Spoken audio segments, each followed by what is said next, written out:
Distinguished guests, ladies and gentlemen, our very special delegates and participants, one more time, I'd like to sincerely appreciate us all for staying back till now. It's worth it. The next two panels that will happen, you will actually be grateful that you waited, to experience it. Let me invite very quickly, very specially, our panelists for this third panel.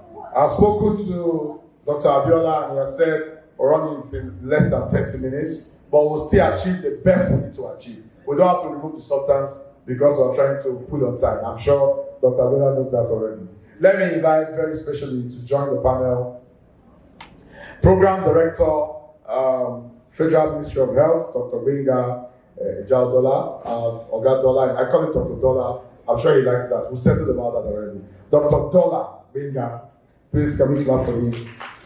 President of the APHPN, Dr. Tefakeni. Let me also invite you, sir. That's fine. Welcome, Mr. President, sir.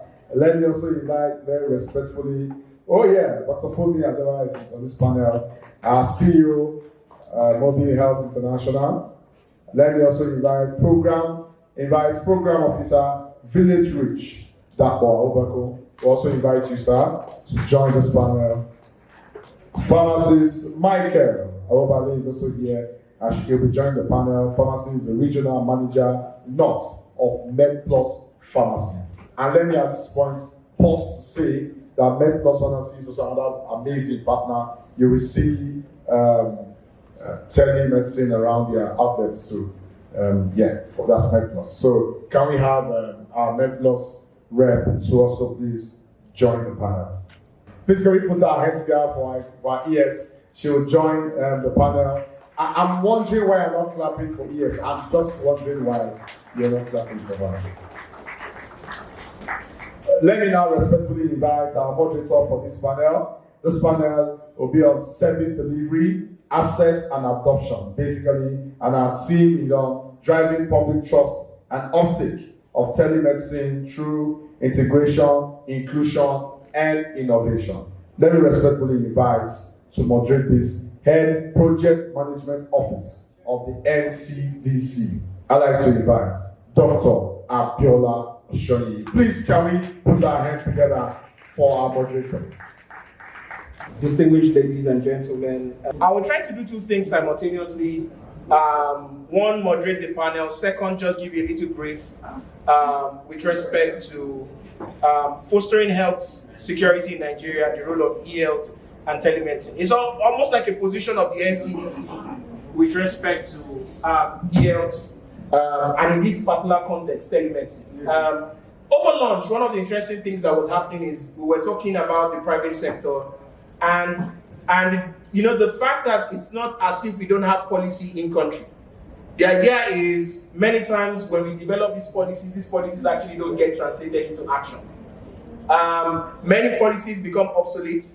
Many policies don't get connected to the actual people that need the policy. So it's about translating policy to action. One thing you should take away from this conference is while we're thinking about building policy, we're also thinking about how do we translate those policies into real actions. And for instance, one of the key components of health security that many people know, I think COVID gave us a perfect example. I can see Dr. Dowdy here from, whenever I think about COVID, I think about certain names. Clean and Lancet is one of the names. MedBreeze is one of the names. A lot of people that travel knew those names because every time you had to do the online test screening, and then you have to go for some level of diagnosis. But the truth about it is that while you are protecting the population, in a population as big as Nigeria, it's inevitable that you need to integrate digital into it. Because one, we've established that we have a significant gap in patient to medical doctor ratio or medical practitioner ratio. Myself and Dr. Jadola were checking it. Is it 3 to 10,000 or 4 to 10,000 as of today? And that's remarkable. It means every time you go into the facility, if it's possible to bow down for your doctor and say, well done, do that. Because they are doing so much with so little resources. The NCDC, for instance, is leveraging digital innovations to strengthen national health security in multiple ways. The fundamental for health security, every time you think about it, falls in three cardinal areas: prevent, detect, and respond. Unfortunately, okay, yeah, slides are there. You can go to the fourth slide. I wanted to just show you a slide on what exactly you can go. Yes, this slide. This slide just gives you an example of the amount of outbreaks that has happened in Nigeria in just the last 2 quarters in Nigeria. And it means that there's at least one outbreak in one state, from either cholera to dengue fever. I was talking about dengue fever with somebody yesterday in Lagos. You'll be shocked about the things that we pass through every day and we don't notice. But many of these things are happening every single time. The laboratorians, the people that test our blood, people that carry our samples, many times were not understanding the enormosity of danger that their lives are in when those things happen. And even the regular populace. So the doctor is on one side, the medical practitioners are on one side, and then the regular populace. And then when you look at the last one, it's showing outbreaks in Q3. Now we've entered the season of some certain interesting outbreaks. So sometimes, every time you think about it, Nigeria is dealing between average of 5 outbreaks to about 10 in any given quarter of the year. I'm giving you that background just to reflect on why we need to understand that without the integration of certain aspects of technology like telemedicine, it's going to really be difficult for us to address our challenges of addressing or getting universal healthcare coverage. Universal healthcare coverage is about access. It is not about just setting up technology. It's about how do we make sure healthcare can get beyond the last mile now to anybody regardless of their socioeconomic strata and getting them there. And 4 key things that NCDC is trying to work around, or NCDC works around with digital health, is basically how do we ensure that what you call your digital identity, we are able to connect it within the broader framework. You can go to the next slide, next 2 slides, so that next slide, so that it's straightforward. Your digital identity integration. And there's something we call SOMAS. SOMAS, for a lot of people that have worked in the public health space, when you talk about DHIS or NHMIS, SOMAS is like the National Digital Infrastructure for Healthcare Data in the public health space. And that is where all the public health data goes into. Because of time, I will just stick to the fact that telemedicine, highlighted in yellow there, or teleconsultations, is a bridge when you begin to think about hard to reach zones, when you begin to think about locations where you sometimes may not have the full complement of what you will call an hospital, or a clinic, or a healthcare facility.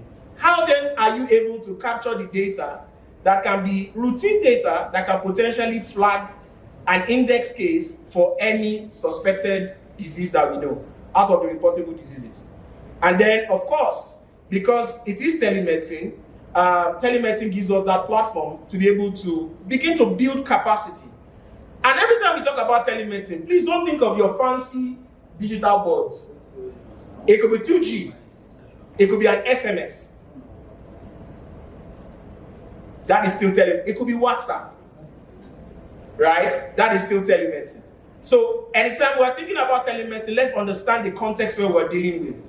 I don't have to have fiber optics. I don't have to have but in this case, the outcome of this conference is supposed to help us operationalize what is best suited for our context. This panel is going to be talking about service delivery.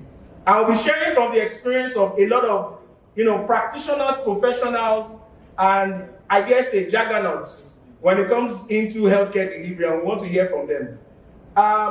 4 or 6 cardinal areas that NCDC has used technology. Move to the next slide. I've talked about SOMAS. There's something called the EIDSR. We have massive data. Now we are in the period of AI. And of course, for those that know a little bit about advanced laboratory practices, genomics. The world has, what we used to, the example I can make is Ozempic. Ozempic is a multi-billion-dollar drug that transformed, I'm trying to remember the country of origin, that transformed is it Netherlands or Norway? I can't remember which one. That transformed the country that actually discovered it. And today, when you think about genomics in the African context, the African genome is nearly the most authentic genome you can have. It means that Nigeria is sitting on a gold mine if we can exploit, utilize what we have. And in utilizing what we have, telemedicine builds a bridge for us to be able to capture as much more data beyond the data that we have today in places that we either have not been able to reach and digitize. And then there's the public health emergency operation centers, and today what is called a One Health approach. For us at NCDC and working with technologies like telemedicine, it's about how do we begin to use technology to detect public health emergency in real time. And whenever you talk about real time, it means you move from paper to real time. How do we begin to manage crisis regardless of the circumstance? Whether be it during an outbreak, whether be it in a war-torn zone, whether be it in a place where there's no network coverage or there's no road. How do we create equitable access for people? Whether the person is poor because that, or rich, because that's the idea of universal healthcare coverage. It's not about I'm from Jalingo or from the FCT that has gotten fantastic telemedicine solutions, or I'm from Lagos because of the socioeconomic dynamics of Lagos. How do we begin to build community engagement into our structures that foster service delivery? And how then do we begin to build not just public-private partnerships, but even public-to-public partnerships, where government to government can talk to one another, and government to private sector can truly build a business case for healthcare, because healthcare is a business as much as is crafted as a social service. How do we move from the idea that healthcare, as much as it can be free to some, it is in such a way as it can be self-sustaining? Now we've seen the amount of exodus of funds from the continent, from development institutions in terms of funding. How do we ensure that we maintain funding for things like primary healthcare expansion, and also ensure that technology to the last mile is beyond that? So these are some of the conversations that we'll be having on this panel. And this just gives to us a simple call to action. It is critical that we must invest in infrastructure. Digital public infrastructure is critical. It is critical that we must strengthen our policies, and it is very critical that we build the capacity of our healthcare workers and get more people into the idea of actually adopting digital health, including telemedicine. Because if my grandma in the village does not believe that she can actually dial a doctor, no matter how much you spend or you put a policy in place, she will never dial that doctor. I welcome you to the panel, and I wish you a wonderful time listening to us on the panel. Thank you. I think I should just start here. It's probably easier. So, distinguished ladies and gentlemen, I will just go directly into the panel, and I will start with the ES. Thank you so much, Ma. I think everybody on this panel deserves a round of applause. Please give them a round of applause. The lessons from FCT telemedicine pilot can inform national adoption strategies under the guideline, under the policy that's being built up. Can you share with us some key thoughts, specifically from your experience in terms of implementing that pilot? What are the key pain points that you think that policy should critically focus on and address? Thank you so much for giving me that question. I would like to start by saying that before we look at anything, let's look at the way of background. FCT Primary Healthcare Board is part of the FCT administration through the Health and Human Services Secretariat and Environment. And then the Modern Health, what they did was they understand that for us to have e-health, we need to start with looking at the grassroots. And then I remember when they consult the FCT Primary Healthcare Board, walked into my office. And I said, yes, this is the beginning. Because whatever we are doing in the nation, we always look at the top-bottom policies and guidelines. And then gone are the days. We have to look at bottom-top, because people in the community, if not engaged, it means we are far away from universal health coverage, in which 2030, according to the Sustainable Development Goal, we are not far away from it. I see it coming by the insurgency, by the emergence of the e-health or telemedicine coming up, because I realize that each and every person in the community, including the vulnerable people in the community, the women, the children, are going to benefit from this. But I will also look at that, I don't know in this gathering, if we eventually look at the issue of networking, the network managers, the MTN, the Airtel, the 9 mobiles and the rest. Were they here? So that, because we can't do without them.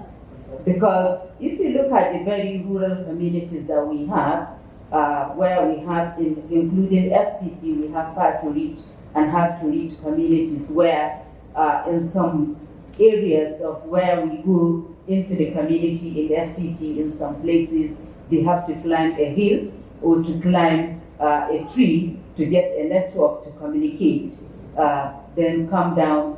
By the time they come down, the network is not there again. So we have to start by looking at that, then we succeed. But even at that, I'm happy that in FCT we started with the telemedicine being mounted now, working fine in one of our primary healthcare facility in Bari Area Council, Dutse Makaranta. Now that we all know that FCT doctors are on strike, the consultant at work in the secondary facility, I wish we go and look at the queue at Dutse Makaranta in Bari Area Council, where patients queue there to consult doctors. And then we know that worldwide, the healthcare workers are not enough. You just mentioned that according to as of today, the doctor-patient ratio is 3 to more than 10,000, which is not the standard according to the WHO standard. So by the time you do that, worldwide, healthcare workers are not enough, even in America, because and then if you look at Nigeria, where we have Jampa syndrome, the healthcare workers are leaving the country for greener pasture and whatever they are looking at over there, going there to manage their healthcare system, the few that are here, and then we can still make use of those that leave the country through the telemedicine. Mobile health, as they mount the kiosk for the telemedicine in Dutse Makaranta, from that day, we keep on if you look at the turnover, we have the baseline for Dutse Makaranta, and then if you look at the turnover now, and then as we are moving day by day, the patronage in the Dutse Makaranta primary healthcare is increasing day by day. People are now becoming aware, and they are coming from all angles of Nigeria to patronize Dutse Makaranta, because you know FCT it's not a state. It's intentional when they say 36 state plus FCT. There is a lot in that plus. That plus can be of anything there. When you look at the population is highly dynamic. And then if you look at the ethnicity of Nigeria, every ethnic group has a representative in FCT. And because of that, people are coming to FCT, increasing our population, making our micro plan highly in mobile, every day renewing our macro plan to be able to reach people in the community for our interventions. Now, for them to understand that we have e-health, and then they now decided to patronize it, and then they are now thinking, even after they leave FCT, they can still communicate and then get doctors' attention to see them, and then give them prescription, and then they go and get their medicines, and they can also ask further how they can be able to regulate taking their drugs. They can also get feedback by saying, as I'm taking this, maybe I'm having a symptom different from what I used to have. They will now say, they will now get reply on whether it's a side effect of a drug also. So if you look at it, it's all encompasses. So now that we have guidelines only, we don't have a policy backing the guidelines. Though we, in Nigeria, as you said, we have so many well-articulated policies and guidelines, but implementation is a problem. But now for e-health, we are beginning to implement. That is if you look at the system now, the renewed hope agenda is looking at, let's make a changes. Let's make sure that whatever we articulate there in paper, we should implement it. And then we have learned a lot of lessons during COVID-19. When it hit FCT, it hit Nigeria through Lagos, then to FCT. We learned a lot of lessons there by even on how to do a case search, how to go and get the people from the community. People are running away. Now they understand that they have to come, and then they understand that the expenses of coming to see a doctor is not is much to them. They now understand they can see a doctor in a very rural community, in their huts in the community. They can manipulate their handset and now communicate and then see a doctor, lay their complaints, articulate the symptoms by the doctor, and then give them prescription. And then another thing in Nigeria is that every remote area, you will see that there is a chemist where they can go and get their medicine, and they get relief before even the sickness run into complications, not to talk of transforming into emergency. So the mobile health kiosk in FCT is functioning, is doing well, and then it started by the grassroots. That is the bottom top.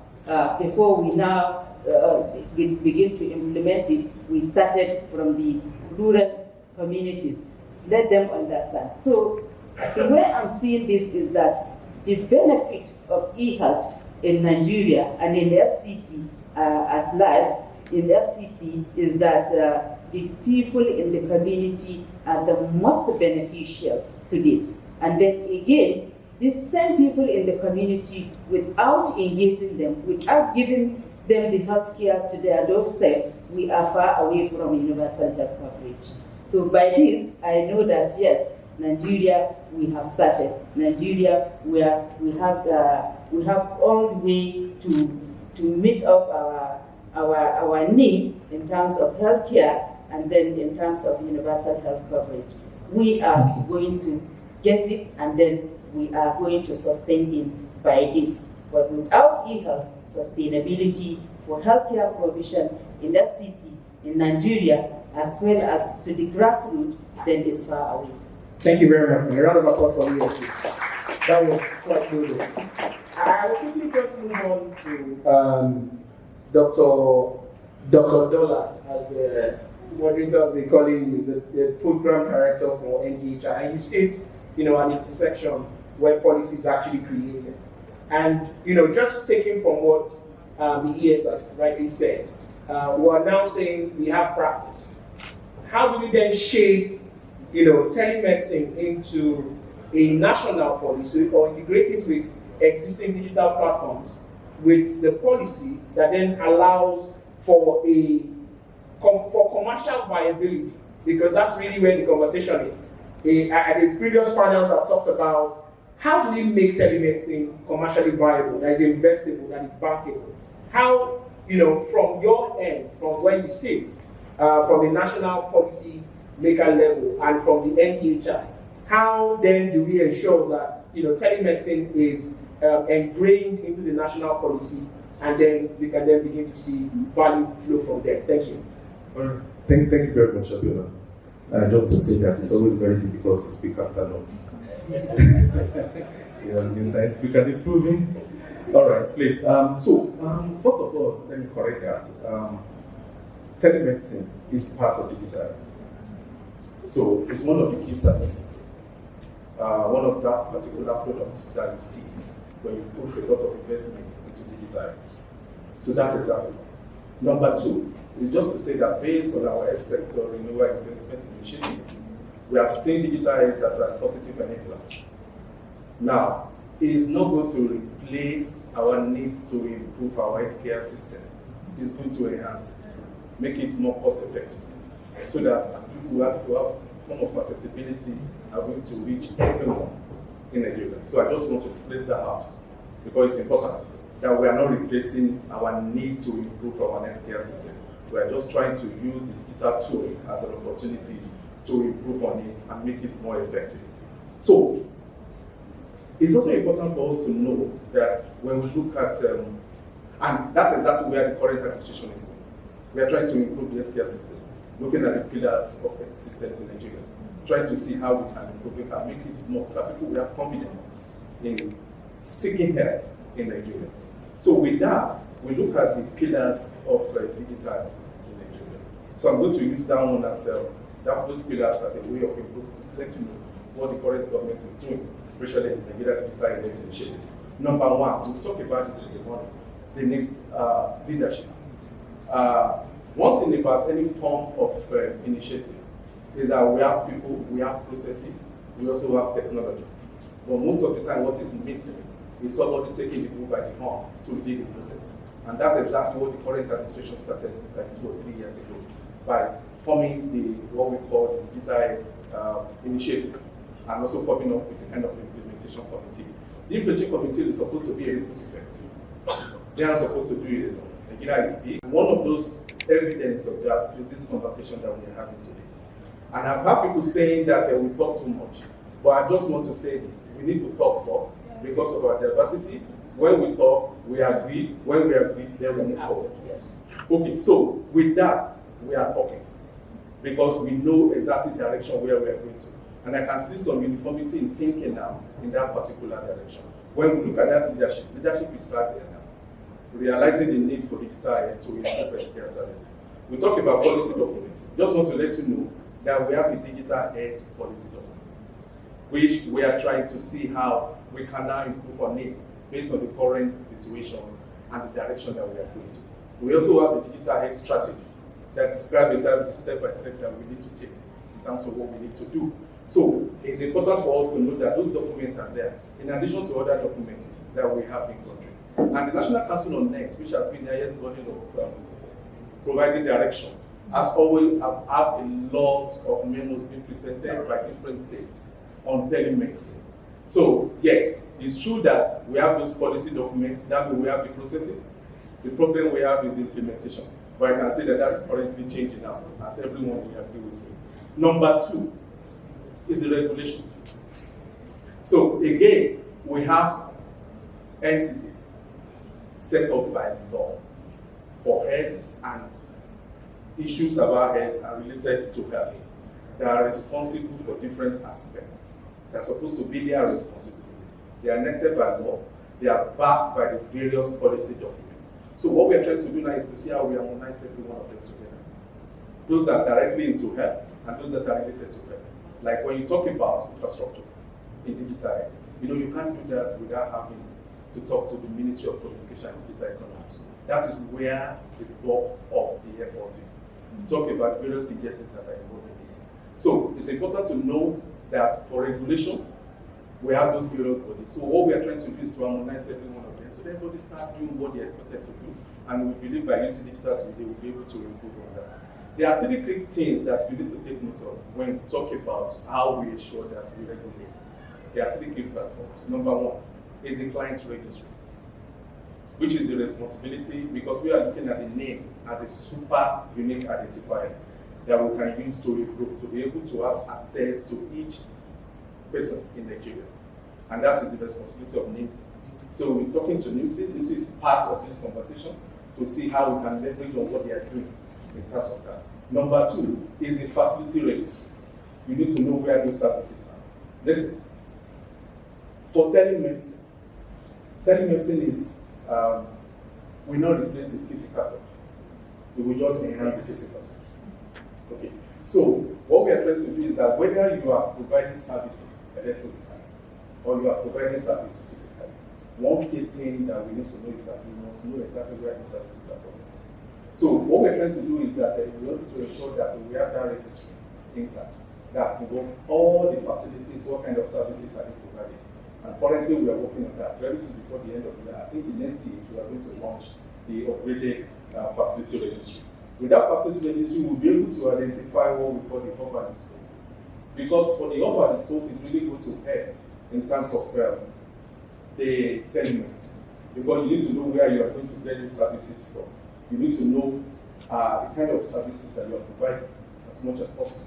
So with that, we believe that we'll be able to do that. We'll be able to improve on the healthcare facility. The last one is health workforce, because we'll also be able to identify who's providing the services, whether you are in country or you are outside the country. So we need to know what's your capacity, what can you do, how will you be able to support us, so that we know exactly, we'll be able to separate the chaff from the true picture.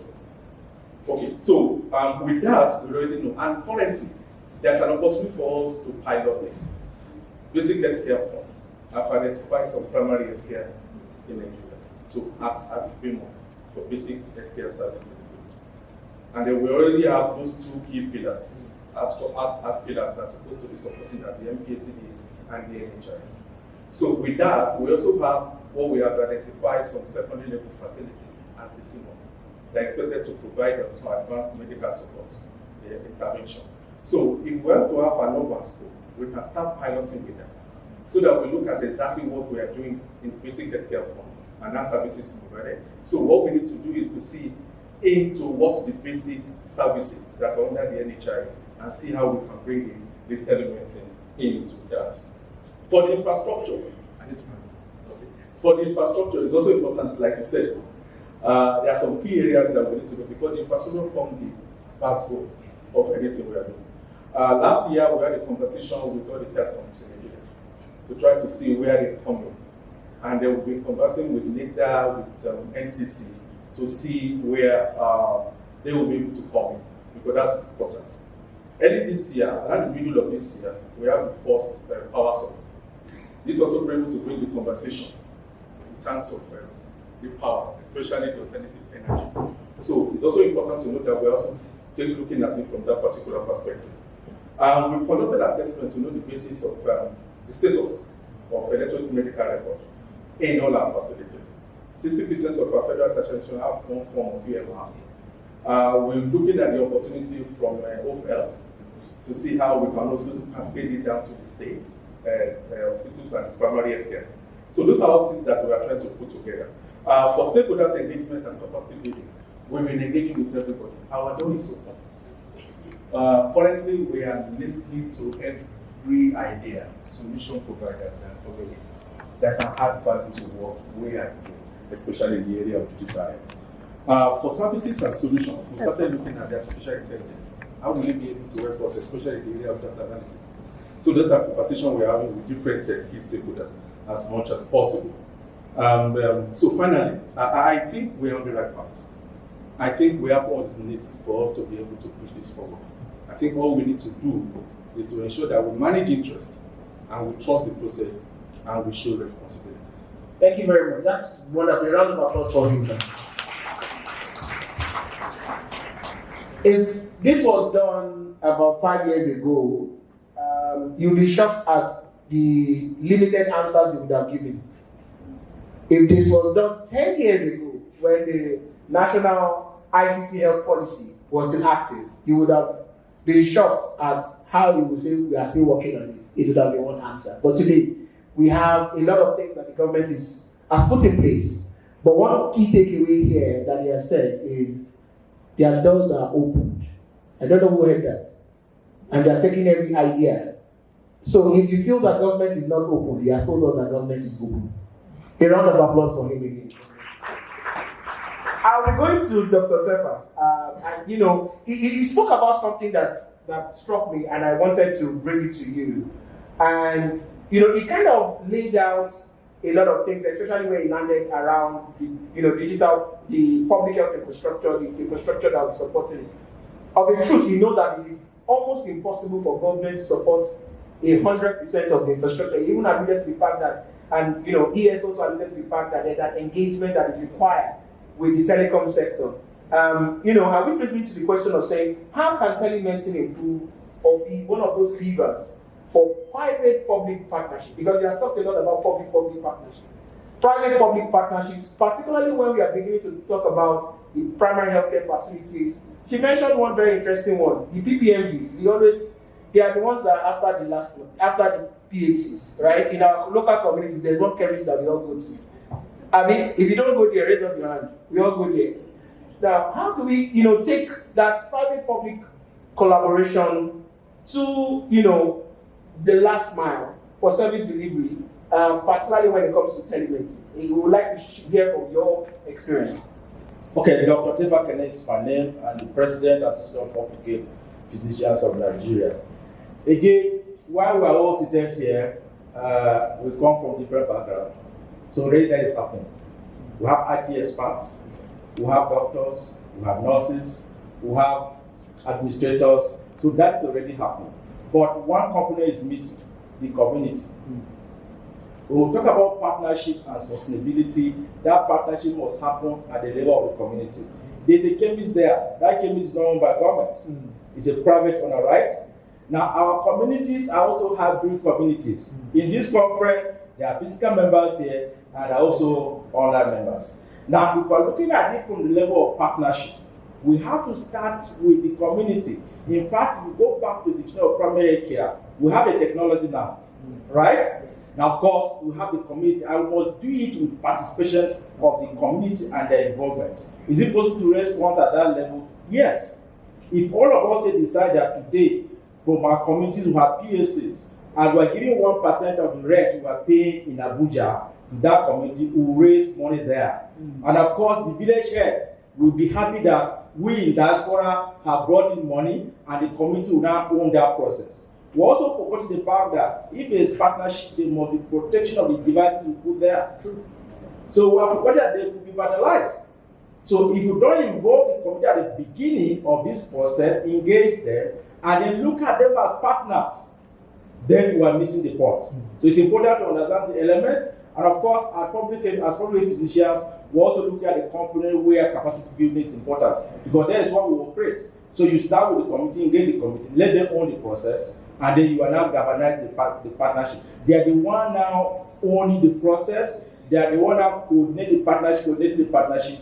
The local government chairman knows that if he doesn't listen to the village head, maybe the next election he will not be voted, isn't it? So that is government coming at that level. Now the chemist guy knows that he'll be patronized if there is a diagnosis being made by me that's in Abuja, and I say go and buy antibiotics or go and buy paracetamol. He knows that he will also contribute. Of course, the village head knows that this is his own program, and he has children that are physically present and children in diaspora. It's for us to be committed as individuals to say, look, this is an opportunity for us to develop the country beyond government, and say that, look, if we decide today, all of us seated in this hall, let's give 1% of the rent we're paying here to our communities, and we'll have a system set in place. Because there will be solar, there will be telemedicine. Now, what happens with telehealth is that it cannot be done without solar.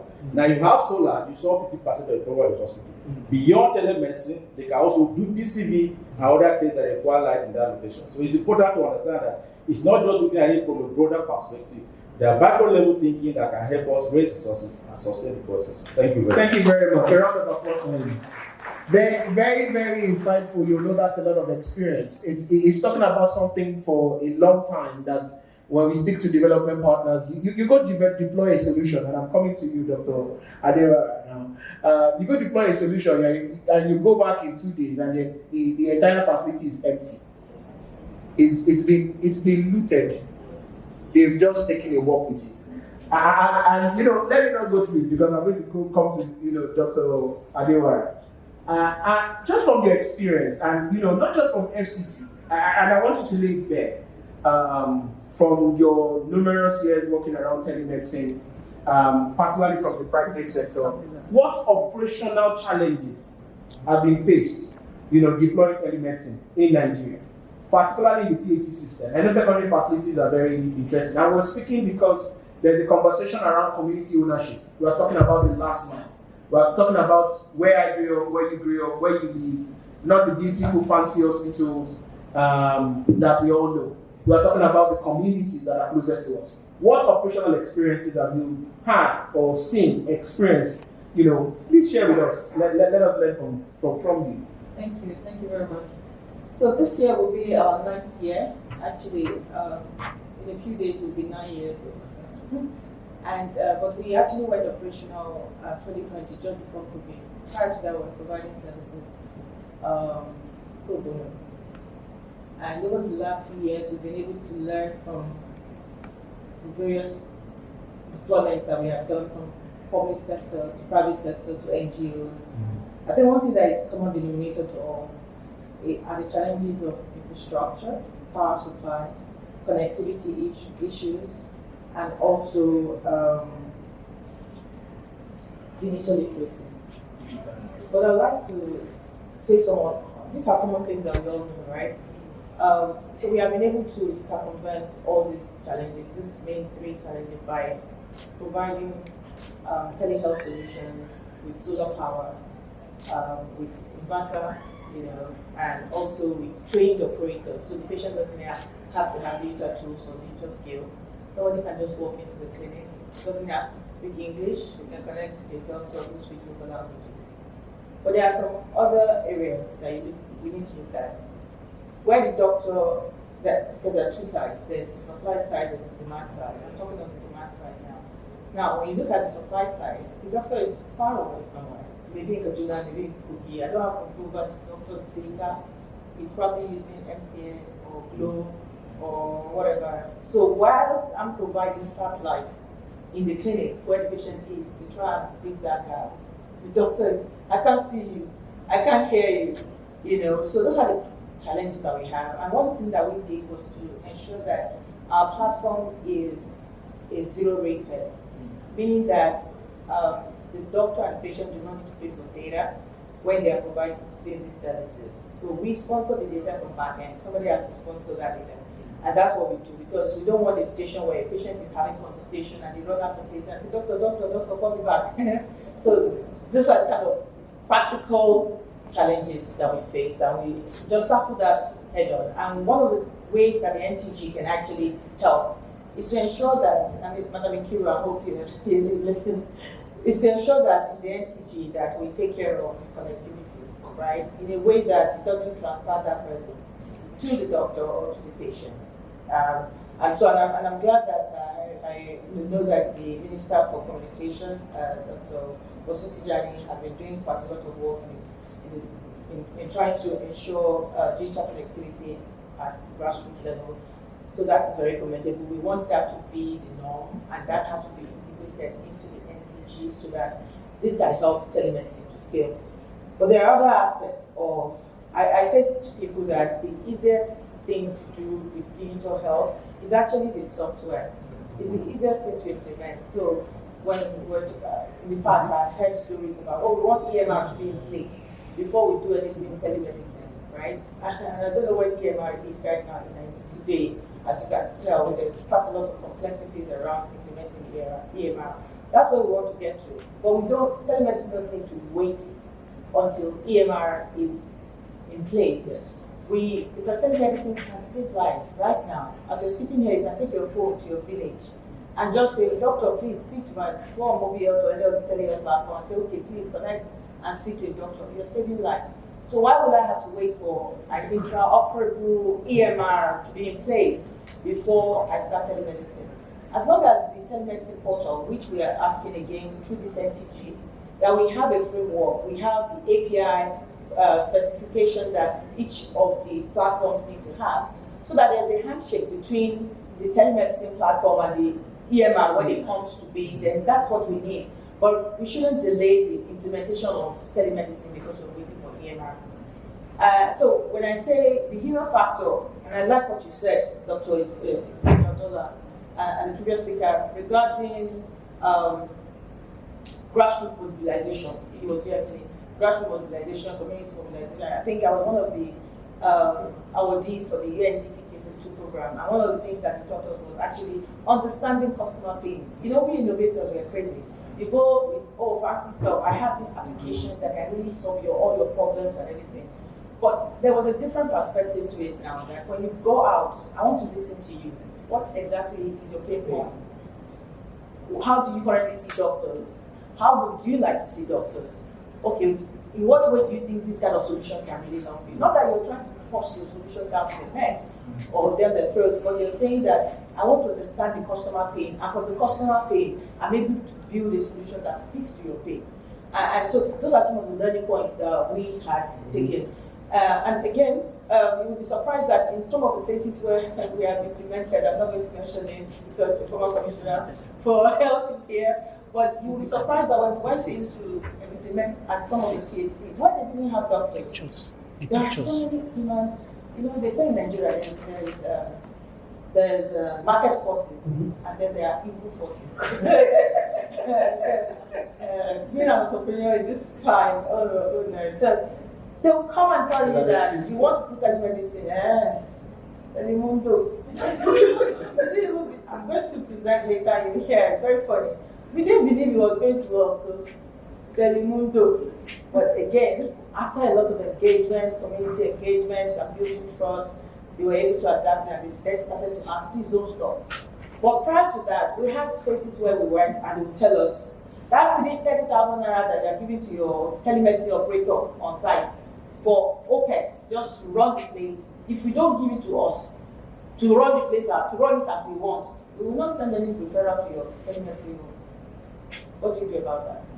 Those are human elements. Or for those that, why is it so difficult in Nigeria right now to even implement digital solutions? You know the reason digital solutions are going to be able, you're going to be able to audit.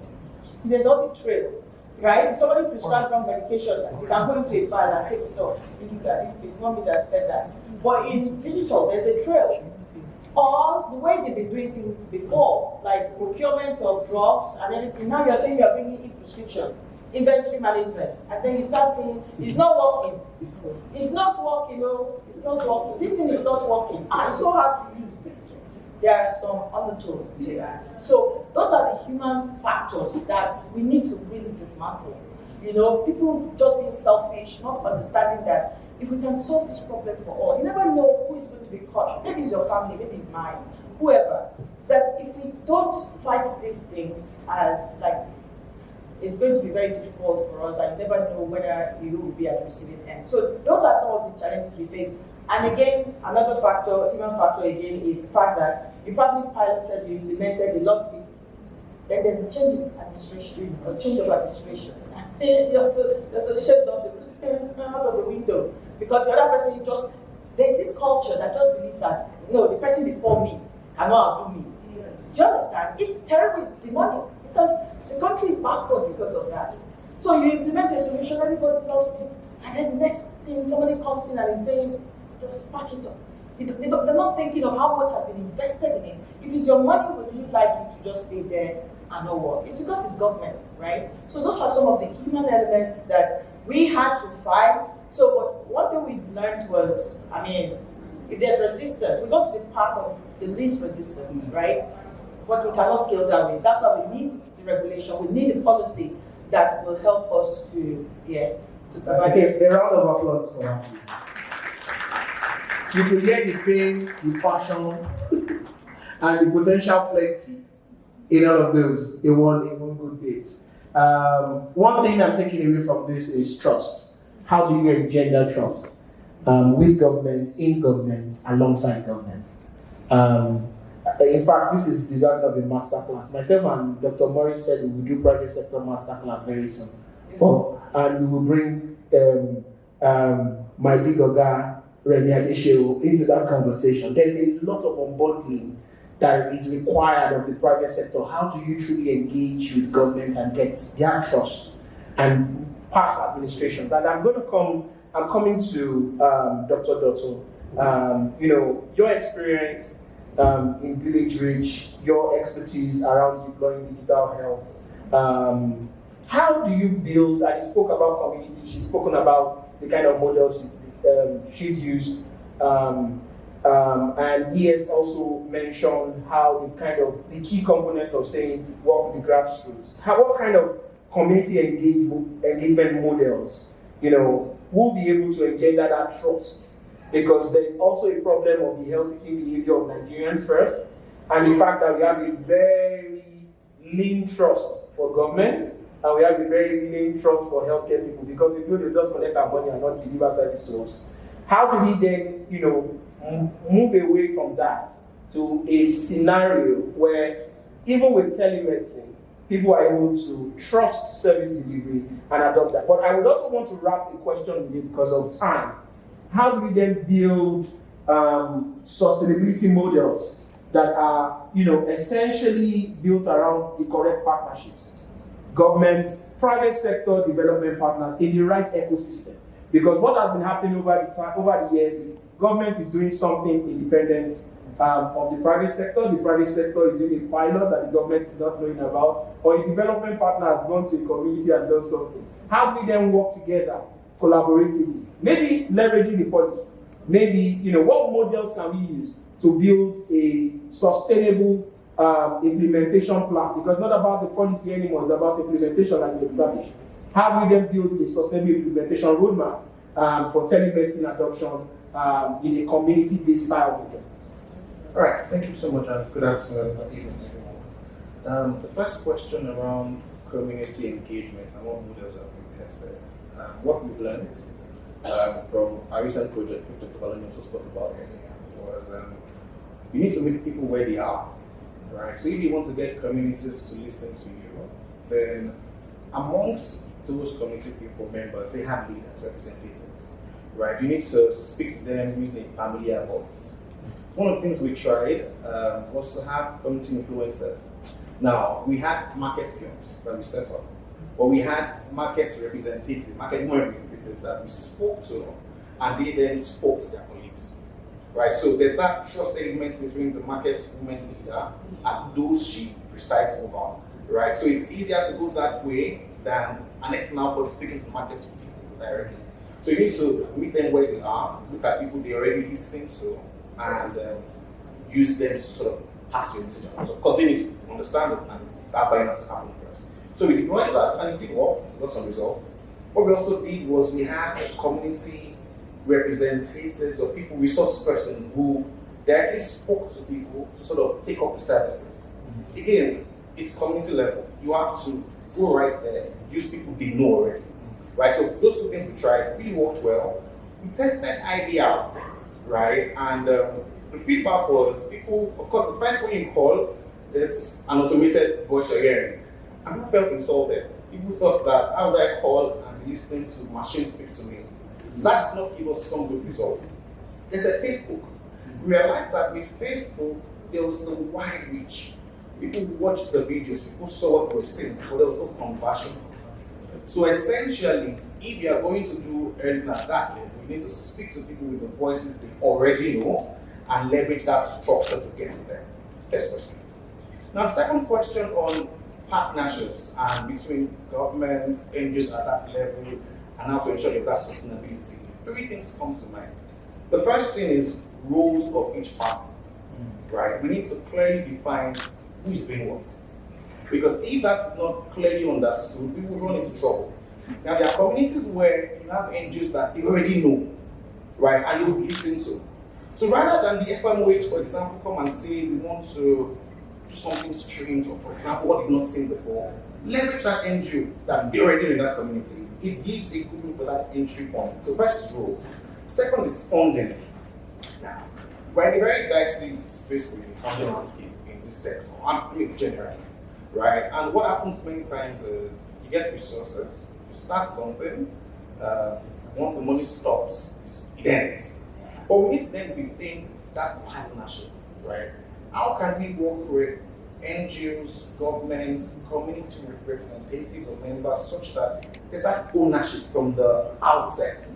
So that even if they're able to get some resources to start this and let's say I just have $1 million for a month or a year, we have ingrained sustainability from the outset such that beyond that year, how are we as a community able to rethink how we can sustain this beyond that period? So funding has to come in from the outset, not as a byproduct or not as a last resort or an aftermath. It has to be from the very beginning. And lastly, we need to think big picture, interoperability, right? We can't do things at that level that don't fit into what's happening at national. So it has to be that, again, from the outset, we are thinking about if we are setting up this clinic or this telemedicine kiosk, for example, in this community in Nigeria or in some other place in Nigeria, then how is the data we are getting at this level fitting into what's happening at national, right? So there has to be that interoperability across the board. So 3 things for partnership. It's resources, funding, it's mapping who's doing what, that roles and responsibilities, and it's clearly thinking about how we can ensure this is in tandem with what. Absolutely. A round of applause for him, please. Those are very key ones. I will just say in parting words, what specific things would you be looking out for? What would you be looking for in that policy to see? Specifically, I will be looking at community engagement, participation, and ownership. Advocacy, communication, and social mobilization. Engagement of key managerial structure in the community, women leaders, youth leaders, traditional leaders, religious leaders, market leaders. Engaging them is key for us to be able to achieve e-health and then for us to be able to achieve universal health. Fantastic. So you do a good job with policy making and writing policies. Let's just get things done really. Let's make it work. Let's get it done. Let's get it done. Yeah. They clearly advocates for telemedicine, telehealth, to be institutionalized within the NTG, within the National Health Insurance Program, and that it becomes reimbursable, because that's the pathway to sustainability. Telemedicine needs to go beyond scale, beyond pilot to scale. My focus will be on infrastructure, specifically renewable energy, because of course you mentioned it. Without it, you cannot talk about any backbone I want to lay on, because electricity does not reach those places that we're talking about. So we should include that in the policy. So you all come to me. The policy maker. I think at this stage, one thing that we are going to look into is leverage. The funding space is not smiling. There are a lot of priorities. Every one of us has to understand that. But there are a lot of things done in everywhere. We need to identify it, we need to leverage on it, and we need to ensure that we are in line with our direction. Thank you so much. Thank you, everybody.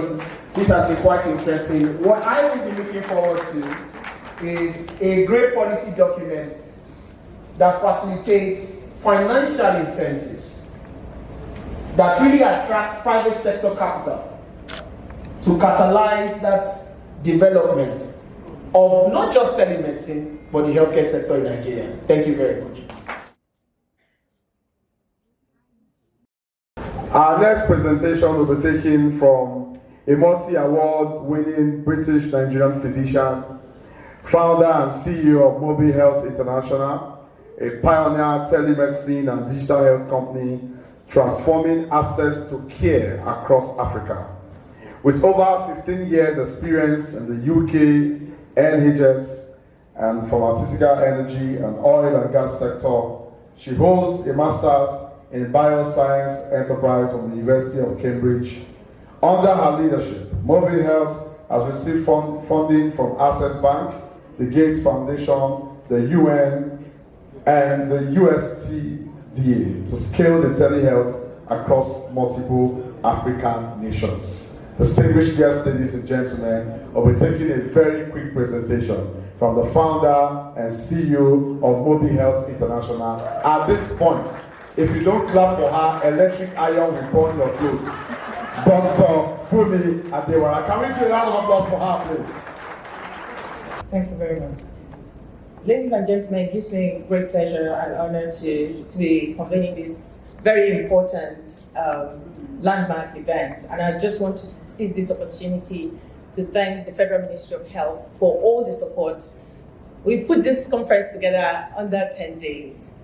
We need to give a round of applause to the Federal Ministry of Health, every department, gave their support.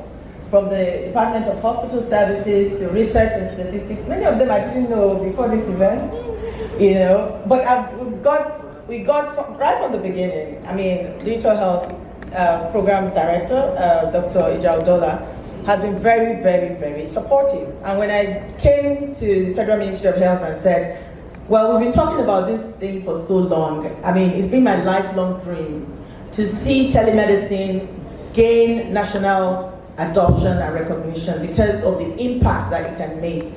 It's within minutes that you can start to transform communities. So why are we not leveraging telemedicine? You're doing online worshiping. How many hours online? You go for, you're doing your flight bookings, your banking. How much more for health?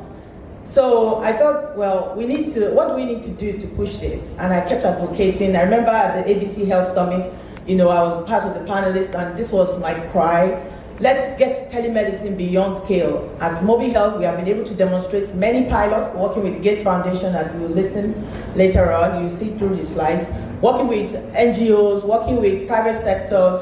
But we couldn't go beyond pilots. And even when you get grants, you must have heard that we got a lot of grants, yes. But when you get grants, the grants is you're supposed to demonstrate that you can sustain the solution, that it is going to be profitable and sustainable beyond pilots. Healthcare is a government problem. Everybody sees healthcare as a government initiative, and of course, rightly so. So whereas you could spend hours on Instagram trolling people, buy data, trolling people, talking all sorts of things, on Twitter, on everything, laughing over everything, Nigerians are very good at that. Nigerians currently spend over $1 billion every year on, what? No, not $8 billion, $9 billion every year on airtime and data. On gist, every gist that will go viral.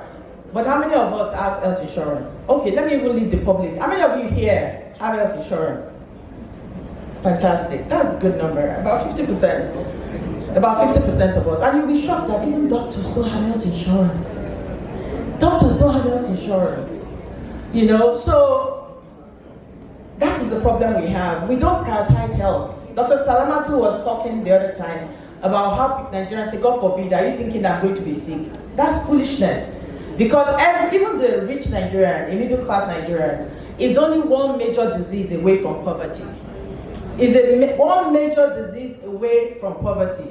Whether it is hypertension, diabetes, or you're going to decay or anything, that is dangerous, not having health insurance. So I'm very pleased, and I was very pleased when in 2022, May 2022, the National Health Insurance Act, last year, May, was signed into law that it's now mandatory for everyone to have health insurance. And I hope that that will bring about the change that we need significantly so that Nigeria can move from 5% coverage to probably 70% and then maybe 90% coverage.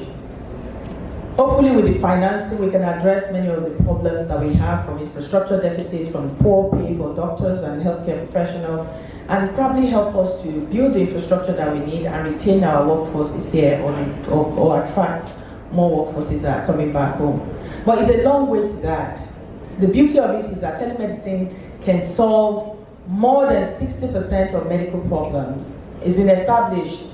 You know, the earlier speaker spoke about the fact that telemedicine has been here, the Mandate Secretary, it's been here for over 2 decades. Well practiced in the US, you have the likes of American Well, Teladoc, who are already publicly quoted companies.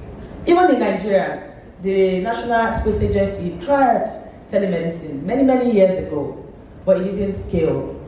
So now what is different is that the digital revolution is bringing about change. And that means that with telemedicine, we can now scale this solution and help those in the rural hard-to-reach areas who are mostly disenfranchised by the lack of access. They live far away from hospitals. There are many comorbidities and mortalities.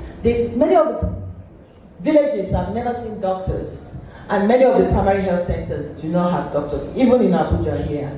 So telemedicine bodes well for us to leapfrog our healthcare barriers, and it is very cost effective. Next slide, please. Next slide. We already played one video. No, another slide. So Moby Health, I started Moby Health in 2017 out of the burden and passion to just make a difference. I know when I started to talk about coming back, people were like, are you serious? I mean, many people are jackpotting. You are jackpotting that. I mean, you have this reverse jackpot. Yeah, jackpot. But you know, there's nothing that gives me greater joy than being able to be part of the solution, even if it's a tiny part of the solution, because I know many great people are doing a lot of things in their own space. So being part of that, being a small part of that solution gives me great joy and fulfillment. So when I went to the UK, I finished from Ibadan, University of Ibadan in Nigeria here, and I did my first degree there. I was treasurer of the University of Ibadan Medical Student Association. I was great Ibadan, great UI. I did here. Great. There are only 2 universities in Nigeria. How many people believe that? The University of Ibadan, others. So yes, and then, but I was also vice chairperson of Action Group on Adolescent Health.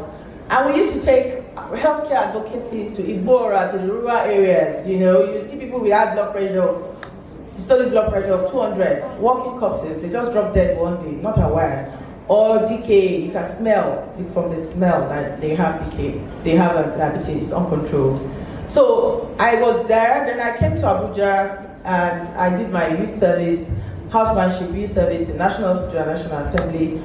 And during my youth service, I was the chair medical director for my camp. And I was responsible for setting up the clinic, coordinating the medical team, pharmacists, nurses, to look after 300 COP members. So this is something that I've always been passionate about. It wasn't by accident. I grew up in a home where my mom was working in the hospital. So as a young, smart girl, I used to go with her to the ABU teaching hospital, and I was seeing many of these doctors. So that inspired me to study medicine. I had health problems at the young age of 1. I'm sure many of you have read my story. I had an accident to this finger. Somebody wanted to take a knife from me. I was 1 year old, and they just pulled it and it cut my finger. So I became a perpetual face in the hospital from one surgery to another. I think I might have had in total more than 7 surgeries to this finger. You can see that it's bent. During the course of my admissions, many times, I would hear the wailings and the crying of mothers and families who lost their loved ones to preventable illnesses. No blood, no money, a little too late. And I would see corpses being taken out of the hospital ward. On one occasion, I'd come back from boarding house. I had jaundice, sick. Hospitals were shut. Doctors were on strike like this. The nearest facility to us was miles away. My mother feared that I was going to die. So, but she was lucky. She ran to the hospital and quickly called one of the doctors and said, please, can you help my child? So they came in to save my life. Perhaps maybe I would have been one of the statistics today. That experience sealed my faith in medicine. So I thought I'm going to study medicine so that I can help more people. So I left for England, but I'm also very entrepreneurial. So somebody said I could sell to dead body, they would come out, buy, go back and die. I love it. I love it. I see a business opportunity in everything, but it's just beyond business. It's the impact that can make. So when I left for England, I used to get a lot of calls from people asking for second opinion. Can you connect me to a doctor? Can you see this? On one very particular occasion, I've seen one of my ex-schoolmates. She had a very beautiful boy, 6-year-old. She used to dress him up a lot, and he was so cute. And she would post him on Facebook. Then one day she came, I just saw rest in peace. I said, what? What happened to your child? I went on a DM, and she said, I lost him. He came back from school with temperature, neck stiffness. He was sleeping. I gave him paracetamol, he couldn't eat. The next minute I started to see patches all over his body. I quickly rushed into the hospital. By the time I got there, doctors were busy. Nurses were doing handover. They said, wait, just wait. And they were clerking and asking me, what did you give him? I gave him paracetamol, maybe it's drug reaction. No, he has been taking the same paracetamol for a long time. Guess what? Whilst they were waiting, the boy died. But I was far away in England, and while she was explaining that to me, I was already thinking, this is meningococcus septicemia. How could anyone think that this is drug reaction? I said, so show me the picture. What does it look like? Did it look like this? She said, yes. That was a DIC going on, and they missed it. The child that could have been admitted into ICU, given very strong antibiotics and all that, and he passed on. And the most heartbreaking thing was that they then asked her to pay 250,000 naira for autopsy. Now, that doesn't mean that there are no good doctors in Nigeria. You all know that we have very good doctors, fantastic doctors, right? Nigerian doctors are one of the best in the world. But telemedicine and digital health gives you the opportunity for a second opinion. It gives you the opportunity to seek care early. Many Nigerians don't go to the hospital until they think it's preparing them very well. And you know what? 80% of Nigerians, including yourself, myself, they go first to the chemist. People like you and me. They go first to the chemist before they even think of going to the hospital. I get headache. I think it's malaria. Oh yeah. I don't want to say something, but I have some people here that I know. And then they are treating malaria.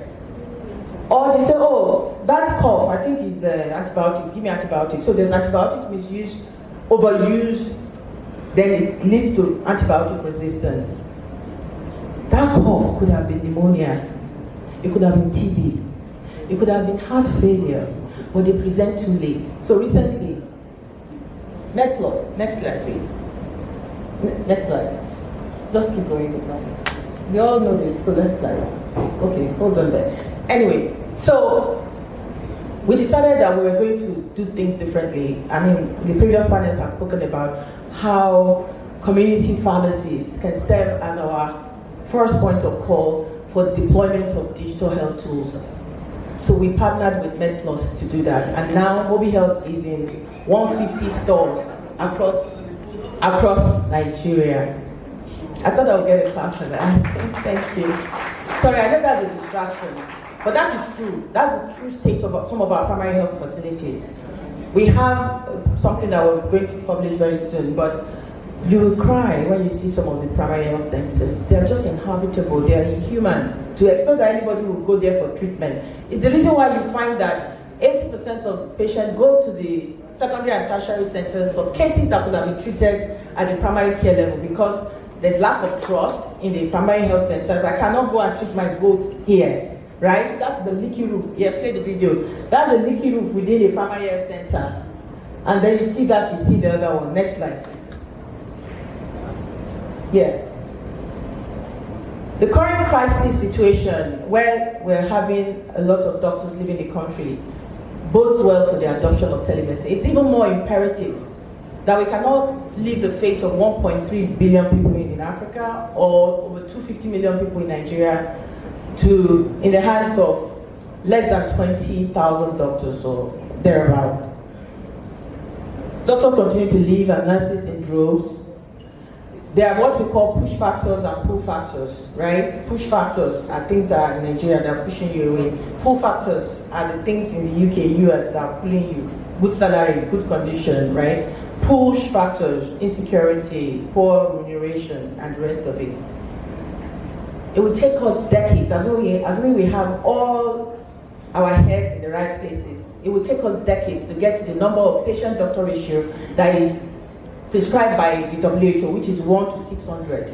Currently, we are 1 to 10,000. So every time you see a doctor, please, like somebody said, rank a day, because you're competing against 10,000 others that want to see that doctor. But the good thing is that telemedicine can change that narrative. Next slide, please. So apart from looking at the impact or the problems, I want us to also look at the opportunities. So telemedicine, the global telemedicine market is growing exponentially. It's estimated to reach about $600 billion by 2033-32. Africa and Middle East will account for over $11 billion of that market size. So that's why everybody's talking about telemedicine. Next slide. We did a feasibility study that was sponsored by the US government. They wanted to look at the risk. Oh, okay, this thing is good. You are way ahead of time. So in healthcare,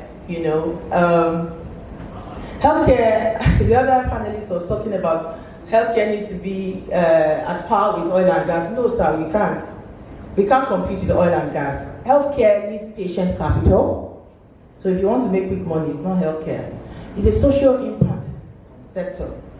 So it's not about the profit. Yes, it can be profitable, but it needs patient capital. So we did a feasibility study to look at, okay, what are the regulatory risks, technical risks, financial risks? Is there even demand for telemedicine? Are they going to use it and all that? Are people willing to pay for the service, willingness to pay, ability to pay? So it was conducted by the BCG, Boston Consulting Group, and they found that actually there's a large population with growing digital health market driven by strong digital penetration. In Nigeria, we have over 190 million mobile users, more than 40% on smartphone, and even the market woman has a tool. They have a phone, even if it's a feature phone. So the digital market, the mobile market is growing very fast, and it bodes well for the adoption of telemedicine, whether it's USSD, whether it is phone call, toll-free lines, SMS. Telemedicine can be delivered effectively through those channels. Then the other thing that is really driving the adoption of telemedicine and telehealth are the digital tools, right? You have remote monitoring tools now, your Fitbits, you have your blood pressure monitors from home. So all those things are encouraging the adoption of telemedicine. Telemedicine can really help Nigeria reverse medical tourism. Next slide.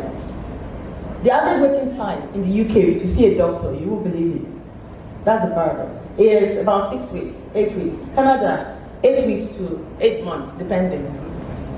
We had a patient from Canada, a young lady who was trying to start a family, was diagnosed in Canada with fibroid. Hasn't lived there, you know.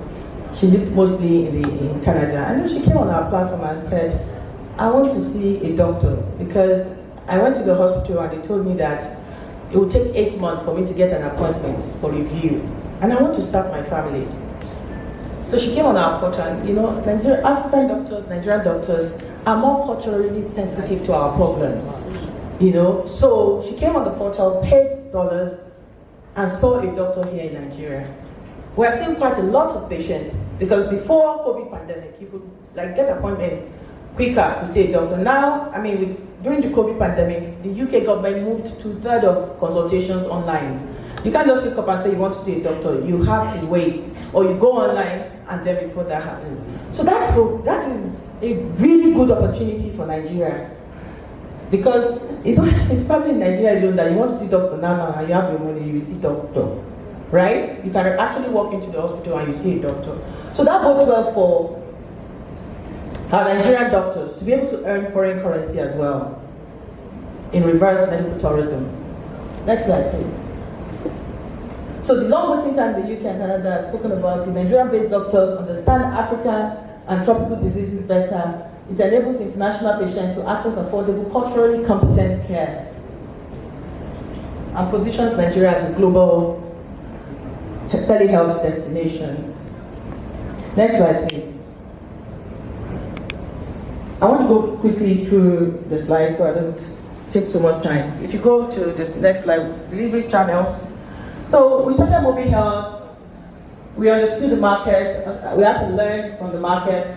I iterated, pivoted.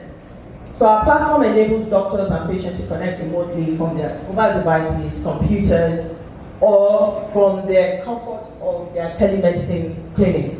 Those telemedicine clinics we've spoken about during the panel sessions, it could be in an existing facility like a PHC or pharmacy. You just give us a corner there with some privacy screen, and the patient can come in there and scan and get connected to a doctor through the use of a trained operator, which provides that human connection and trust. We could also put telemedicine containers or cabins in communities. So mostly that is suitable for like NGOs, corporate organizations who want to deploy, even as a CSR, your school project, old school association, they want to deploy in villages. When we started mobile health, some of the pilots in the Sonu Ikobi state, that's the typical rural area. No doctor there, maybe one doctor or two in their general hospital. So they had this beautiful community health center that was donated by PZ Cousin. And then Professor Lambo called me one day. Professor Lambo was the former minister for health. I said to me, this thing that you're talking about, if you can help me and put this thing in Ikobi state, my village, you will change a lot of things and I'll go down my grave happy. So there we went, beautiful place. They had fridge. They had beautiful consulting rooms. And they had drug cupboards with expired drugs. But there was nobody on site, so they shut it down. Absolute waste of resources. So we went there, engaged the community leaders again, got their buy-in. You know, the town criers will go around the town and say there's something new in town. And then all the women started coming in, next slide, they started coming into the facility, next slide. And they were able to consult with the doctor. Now the good thing about this is that, so you see there down the slide, you saw that's a young person within the community who has a digital skill. That's where we also piloted a mother and a child between a PhD that is being seen by a doctor online. And you know, when we started, they were saying that nobody, Nigerian patient, they will know it's online. Then we went in and they said, they even prefer, when they triage them at the PhD, they prefer to go into the telemedicine room than going into, to go and see the doctor on site. Do you know why? Because the doctor on site are mostly maybe junior medical officers. But with telemedicine, they can actually see a pediatrician, they can see a cardiologist, they can see somebody and also a gynae. So they started liking it. And then we hear testimonials like, wow, the doctor has time for me. And he listened to me. So we started to do it. Now, if you're not really, as a startup, I don't know how many startups are here, if you want to deploy a solution like that, you don't go as a disruptor. You go to show that you are here to complement the effort of those facilities. You have to be sensitive to them. So what we deployed was something that aligns with the workflow, not disrupt it. So we put there the telemedicine clinic to enhance the delivery of care, not to replace them, not to disrupt them. So when the doctor sees the patient, there's the trained coordinator there, as you can see, assisting, so they don't need to have digital skill. There are point of care diagnostics that the doctor can use to listen to her staff, do blood pressure. The woman can take the blood pressure and show the doctor or enter it into the system. And then when they are finished, you can say, okay, I want you to do a test XYZ, and I'm prescribing these drugs. Then we send it to the pharmacy there in the PHC. We send it to the diagnostic center. And then if they have EMR or not, then the result gets transmitted to the doctor. So that way, it became very, very efficient. We're able to demonstrate with the grants that we got from the Gates Foundation in 2020 to show that the solution is not just for the rich and the middle class, but that it can touch and deliver primary health care, reproductive health, maternal and child health, and mental health and all that. And we're able to demonstrate that. So we ran telemedicine clinic in Ekwe, PHC, the first one that is there in Ekwe, for over 4 years. And I'm going to come to what I just said on the panel about some of the factors that prevented scale. And then you then have in Kagoro, in Kaduna State, Dr. Baloni was Commissioner for Health then. Then we had also in Kano, Bichi, local government. So we're able to demonstrate that telemedicine could actually deliver primary care. But do you know the downside of it?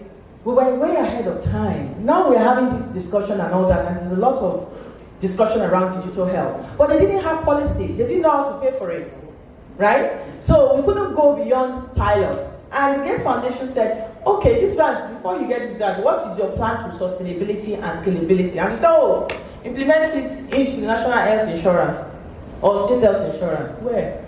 We were engaging with the government, we did a lot of stakeholders engagement, negotiated. But because there was no policy, it was difficult. It was difficult to get it to scale. Now, it's been 4 years since we finished the pilot. There was still no uptake. So we ran it. The option we had was to shut it down. But some came and said, in many of the communities, whether it is Calabar, Invadikaya, Obaniku, and so many other places that we did pilot. And then they said, no, don't shut it down. Like now that doctors are on strike, most of the time it's the telehealth systems that are sustaining them. Next slide, please. So these are some of the point of care diagnostics that can be in those places. Next slide. So next slide. Yeah. So these are like point of care ultrasound that can be carried around. They are mobile. They can be carried around to different communities to scan the heart, to scan the abdomen. So really, these digital tools are really enhancing the uptake of telemedicine. And then we have more confidence now Because patients worry about how the doctor diagnose me correctly. They can't hear my heart sound, they can't feel me. But these devices are helping to bridge that gap. Next slide, please. So we've been able to impact over this old figure, over 500,000 lives now till date. We've been able to show that telemedicine can reduce the time to diagnosis and treatment by more than 70%. Those market women that don't want to leave their stores and they have that nagging problem, right? If you take telemedicine to where they are within the market, and I think Solina Cedar Group actually mentioned some of those things. Reduction in hospital stay and cost, because you're going to be able to access care sooner if you have it at the comfort of your finger. Next slide, please. So this, I think I'll just, next slide, this one. So this is the nurse in charge. Okay, next slide, if you can't play this, next slide. Okay. Yeah, so some of our partners, some of the awards that work at the attracted, and some of the partnerships that we have had. So we are very big on partnership. We don't believe that any single telehealth company can take over Nigeria, even if you have 10, 20 of us. So I'm sure you have seen so many of us being, we had an exhibition there. You could see different telehealth solutions. And we don't have to reinvent the wheel. Sometimes you have a product that is a niche, maybe it's mental health, maybe it's sexual health. You can plug into one another instead of reinventing the wheel. So what I want to encourage everyone here, if you're a telehealth provider, digital health provider, let us see how we can collaborate together so that we don't have to compete against one another. I mean, there's room for healthy competition, but I think there's more to collaboration than to competition. Next slide, please.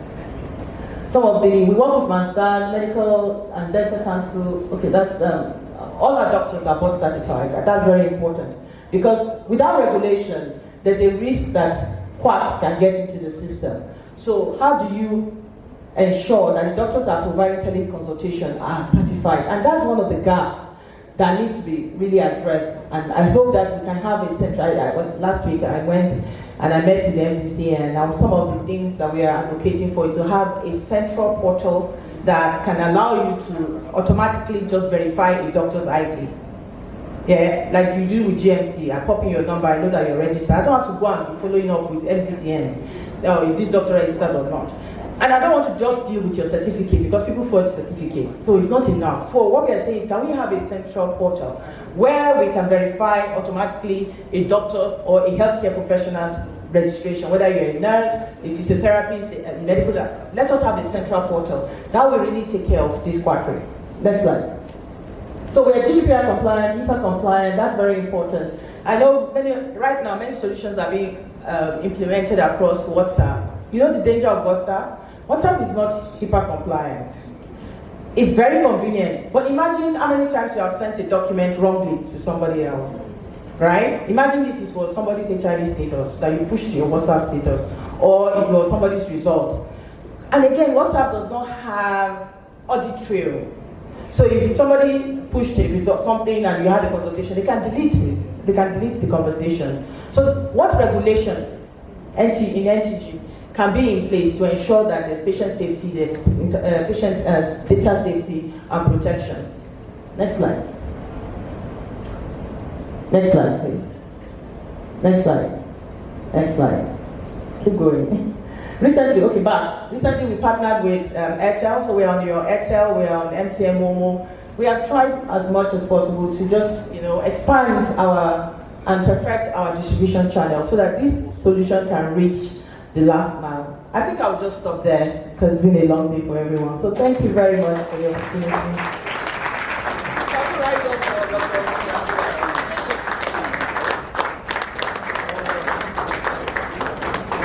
That was awesome. Good evening to you all, and I'm sure the second panel stood between you and lunch, and this panel does not intend to stand between you and dinner. But I'm Remy Adesheon, and it's a huge pleasure to be here to support Dr. Fumi Adewara and the rest of the sector that has been pushing and promoting this opportunity to increase access, and by that increase the likelihood that Nigeria will attain universal health coverage. The transition, you will notice the facilitator, the compare, did not even bother to come up to the podium anymore. And that's because we really want to manage the time and the little that we have left, make it seamless. This panel is going to be talking about innovation, technology, and implementation framework. We've had many things that have been said, but I'll just cut to the chase by inviting the experts from across various sectors, including the policy makers. Some of them have just left. The Federal Ministry of Health, we intended to have one of them, either Dr. Leke or Dr. Ijaodola, who's just left.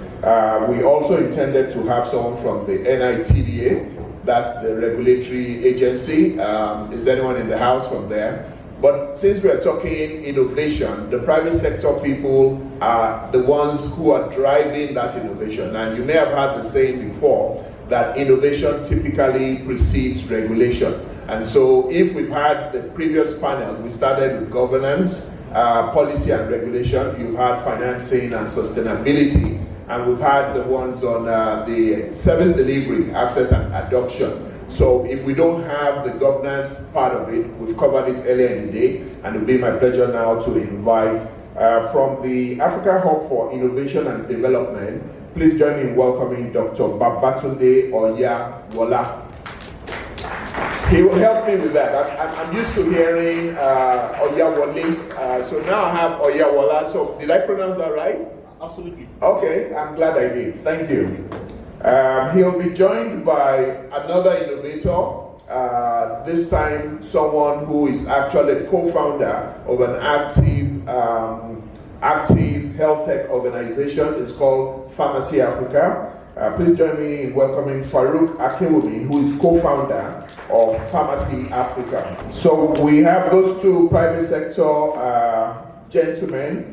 Let me see who else we have. NITDA is, of course, Dr. Olayemi Daudu, Sebalance. Please give her a round of applause. The first time I'm asking for a round of applause, that's a little bit biased, isn't it?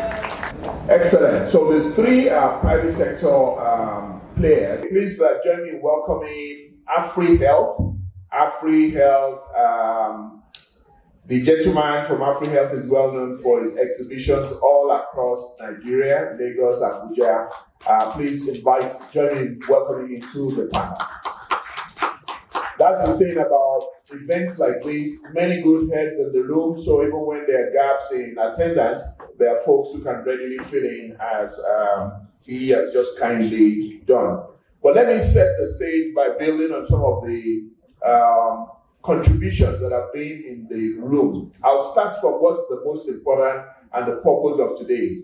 The purpose of today is to catalyze action to make sure a clear national telemedicine guidelines gets pronounced. And there will be a wrap-up session which Abiola Oshuni, the moderator of the last session, will guide through if you look at your program.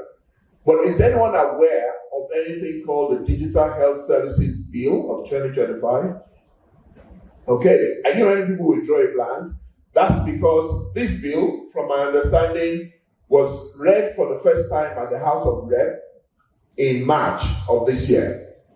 A lot of the challenges that have been identified why Dr. Adewara is championing the need for this very specific policy or guidelines rather, is that in the absence of that bankability, the confidence of investors to put their money behind something that doesn't have a clear-cut government pronouncement that can change. Does anyone remember Gokada in Lagos? Gokada was a ride-hailing thing. They had all sorts of handshake with the governor, nothing on paper. And after spending millions of dollars and procuring all of those bikes and everything, ready to start doing their ride-hailing, government pronounced that there is a total ban on ride-hailing bikes. I don't know if that contributed to the young man's death. I know it's not directly related, but it's enough to kill anybody who has borrowed money to invest. And so it's a good, well-thought thing that market-creating innovation, which is what you can describe telemedicine as. You recall the presentation by CEDA. As little as 1% of their target audience were aware of telemedicine before they took it to them. So what does that mean? There's a huge potential of people who can benefit from this, but who are not aware. And it's the pioneers that have to create that market. They have to clear the path for others. And I'm glad that we'll be talking about the kind of innovation that is now in place for various players to collaborate. We always hear about public-private collaboration, but as Fumi mentioned in the last part of our message, where they're co-exhibiting with other telemedicine operators, private-private collaboration is probably just as important as you have for the private, public-private partnership. So let me start from the framing the strategy and the standards. In telemedicine, innovation, and technology, one of the key, I did not introduce AfriHealth by name, but at your first call, and that's because I've simply forgotten the name, right? When you're going to have your call, please kindly introduce yourself. The name is there, like hovering around my head, but I've not come to it. But when it comes to, I'll take this to Dr. Yawola. When it comes to making sure that technology sits right and people are able to have interoperable systems, it's essential that standards are created and are set that people can, go by, so that there's that actualization of interoperability. So what would be your guidance, given your background, having been in data systems and supported or worked with organizations like USAID that has invested in many of these things? What would be your suggestion for Nigeria in terms of how to make sure the standards are aligned and it can be interoperable across all the systems or tiers of health? All right. Thank you very much, sir. And you have no idea how happy I am that you got my first name at the first try. That hardly happens. So, standard. I think, in my opinion, to start off, it's very important that we view standards, not as barriers, but we quickly appreciate, ab initio that standards, are only enablers for safety and scale. That I think should be at the forefront. As we build this, digital ecosystem, it's important, that we quickly set the standards. What we do not want is to build a digital ecosystem that is 12 Babel. Every, different Applications? Different application implementations, not talking to each other. So I think that there are three certain parts or three domains that we need to set the standard right. The first thing is to ensure that the language spoken, is the same. Having a common language. This will include adopting the HL7 FHIR, that is the Healthcare Interoperability Resource, as a standard API data exchange. What I've done to aggregate at a point where you need to know the disease burden, for instance, for HIV, it was very difficult because all the different applications were not speaking to each other.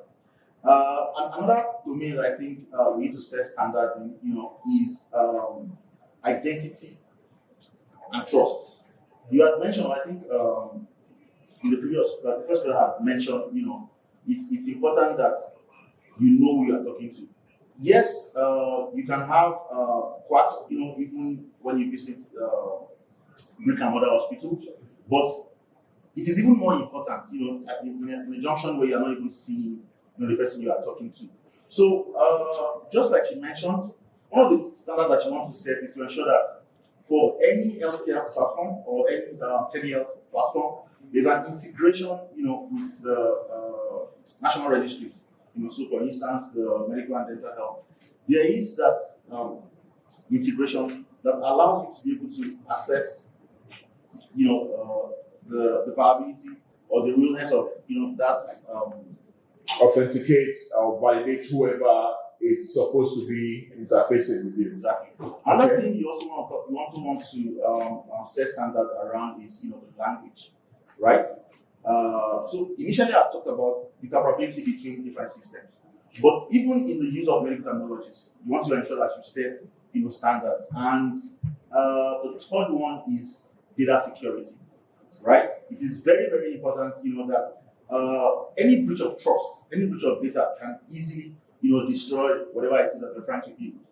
Okay, I know you have quite a lot packed into that, and you can discharge till the end of the day. But thank you so much for that intervention. Let's keep it for now. You've mentioned two important things, and one is the standards.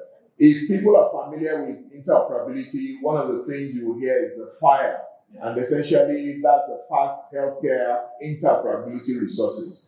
Sometime later this month, there's a body in Nigeria called the Digital Health Interoperability Network, and they'll be having a conference. What this is supposed to help Nigeria do is that instead of mandating every digital health application to rely on just one type or prescribing, as they did in Ghana, which is causing a lot of pushback now, that everybody must use one vendor, right? Nigeria is more open market than that. So regardless of which system you're using, the FHIR resources allow what he's talking about in terms of these. In the interoperability, you have things like the syntax, making sure that the format is compatible. So if you have something, it's just like Lego. Regardless of the color of the Lego you have, if it's designed as compatible, you can keep stacking them, whether it's yellow, it's green, and all of that. And that the content of it, as it's describing, so if you describe paracetamol and you have a standard, is PCM 1,000 milligrams, another person can write paracetamol. So having those common nomenclature will make sure that all the systems can interact, and therefore the patient's portability of moving their data from different places will work.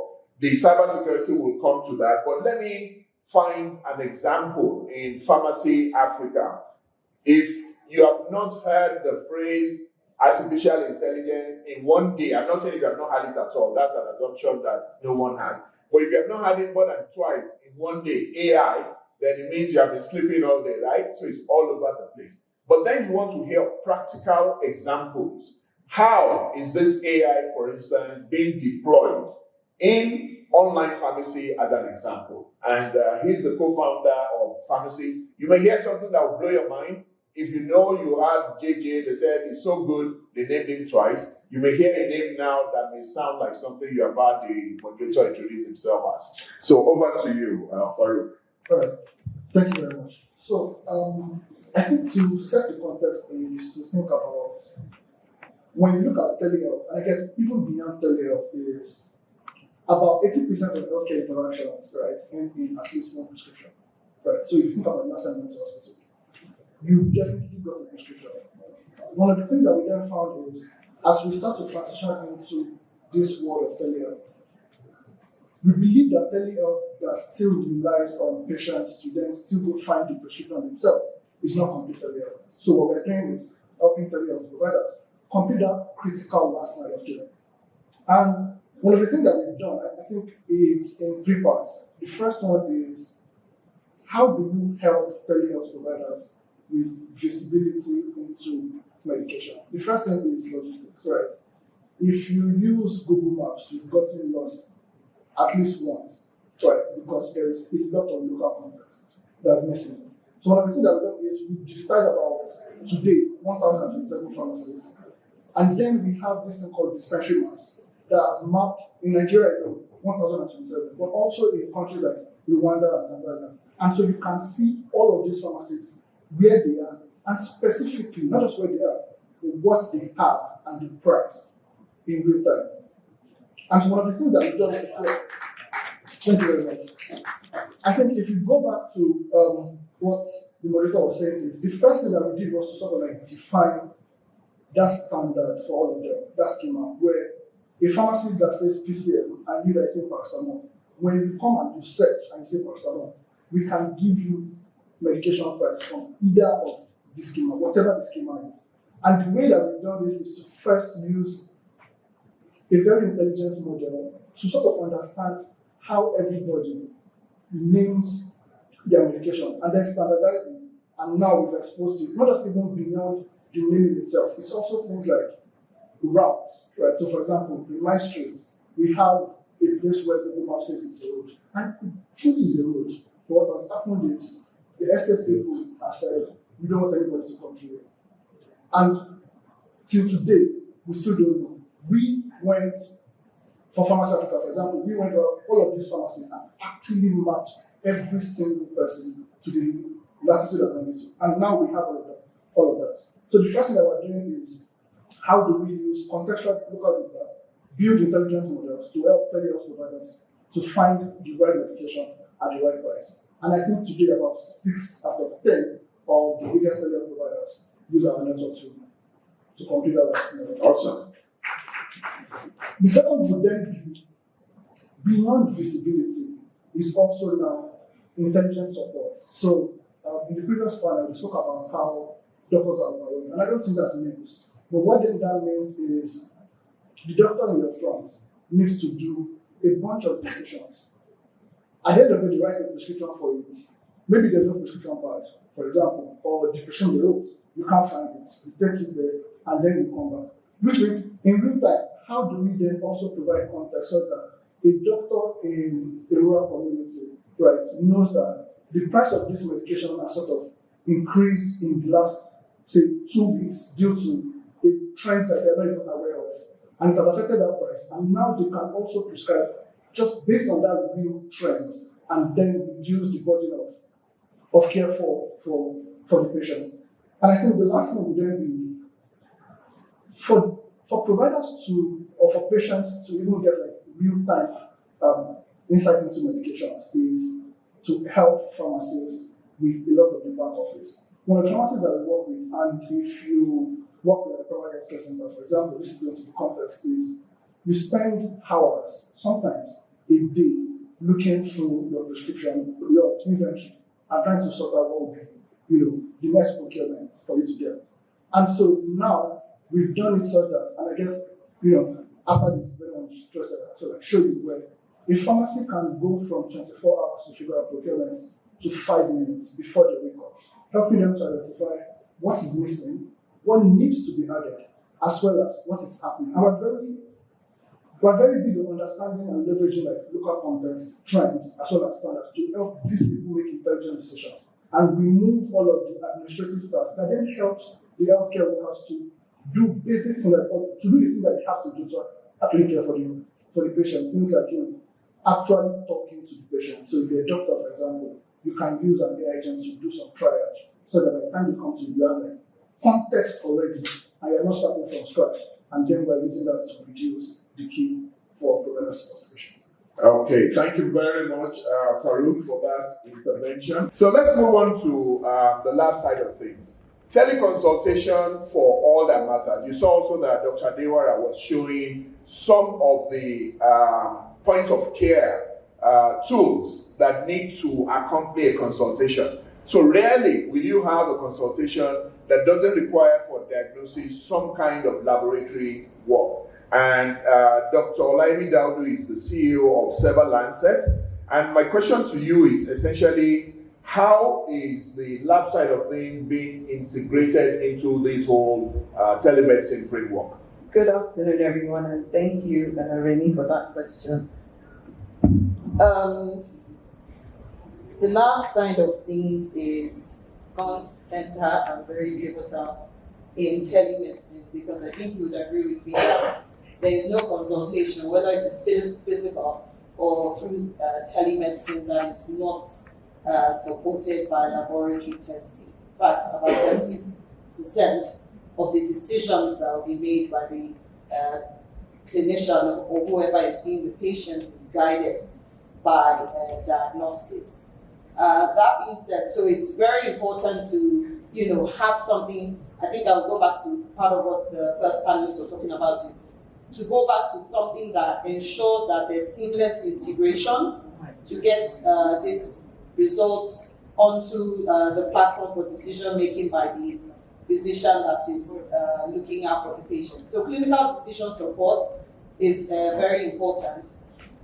In terms of looking at the last mile, which is what I think we're really referring to, most times the organization that I run is thought to only play in the area of middle to upper income social strata.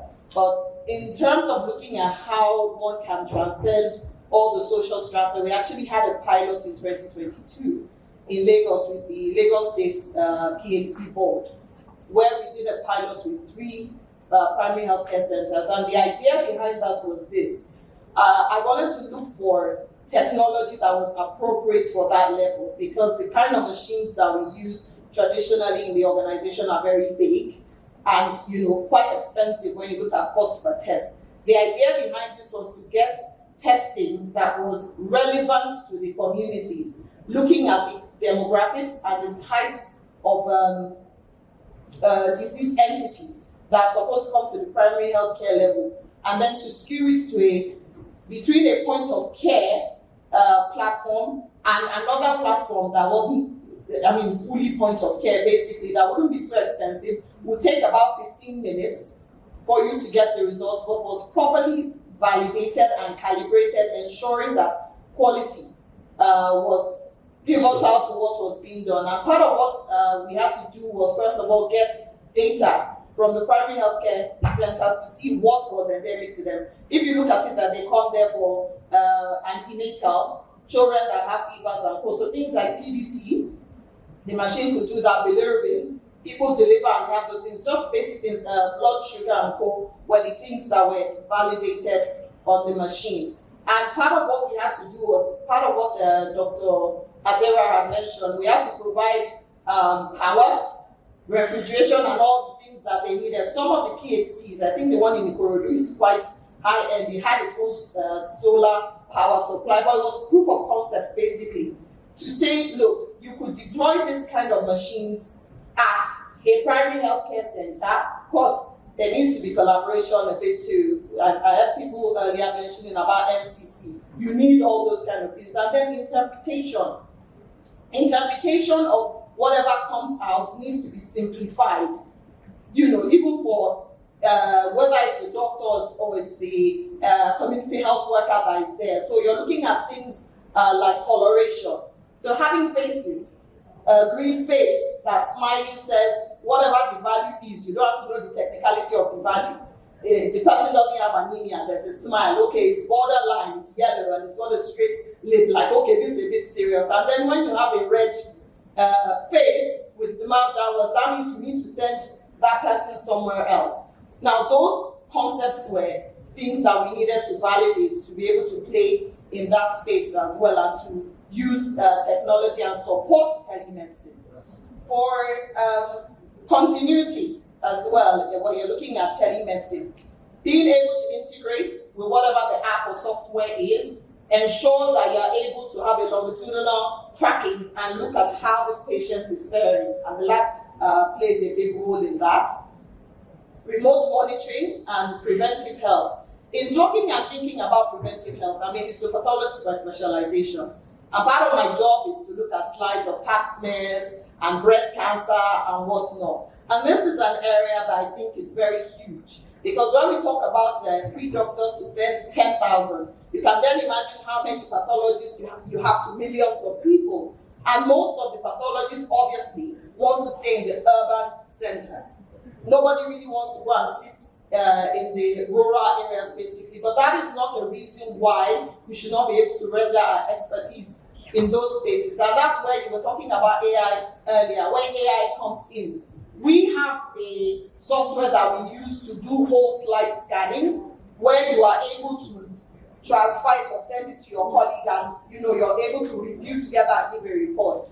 In thinking about that, when I think about screening, and I'll use, for example, cervical cancer, one is able to set up mobile facilities where you can screen in these communities, teach the local providers in there, screen in the communities, and get these slides transmitted to a pathologist somewhere else to read it and be able to help in looking after the patients in these underserved areas. I feel like the challenge with hearing so many important considerations is that even the moderator gets drawn into that. And so thank you for moderating me. Let me know I need to stop you. You've touched on many important considerations, tailoring solutions to the environment.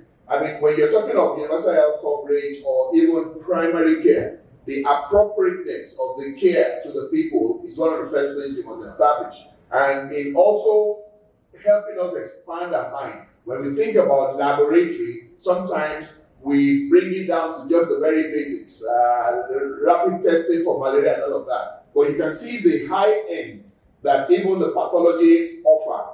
The percentages are far lower in terms of population ratios. There are far fewer, pathologists and all of that. So it's through the same telehealth that we are able to provide those expert services to support the frontline workers. So thank you very much. And then lastly, you have a bonus for calling yourself out. About calling, he was talking about standards. Absolutely important. Whatever laboratory you're going to integrate and use, of course, like they were talking about earlier, a directory. They must be accredited. There must be a basic minimum of quality management system that is being deployed. That trust, because a lot of the decisions that will be made by the clinician really is hinged on a lot of the reports that we give. So you can't, have anything that falls short of the best quality in making your decision, albeit it being virtual. So when you talk about standards, you have ICD-10 for disease classification, you have other types of standards. What's the standard for? ISO 15189 in 2022. That is the basic. Yes. What about the LOINC? Quality. Sorry. LOINC?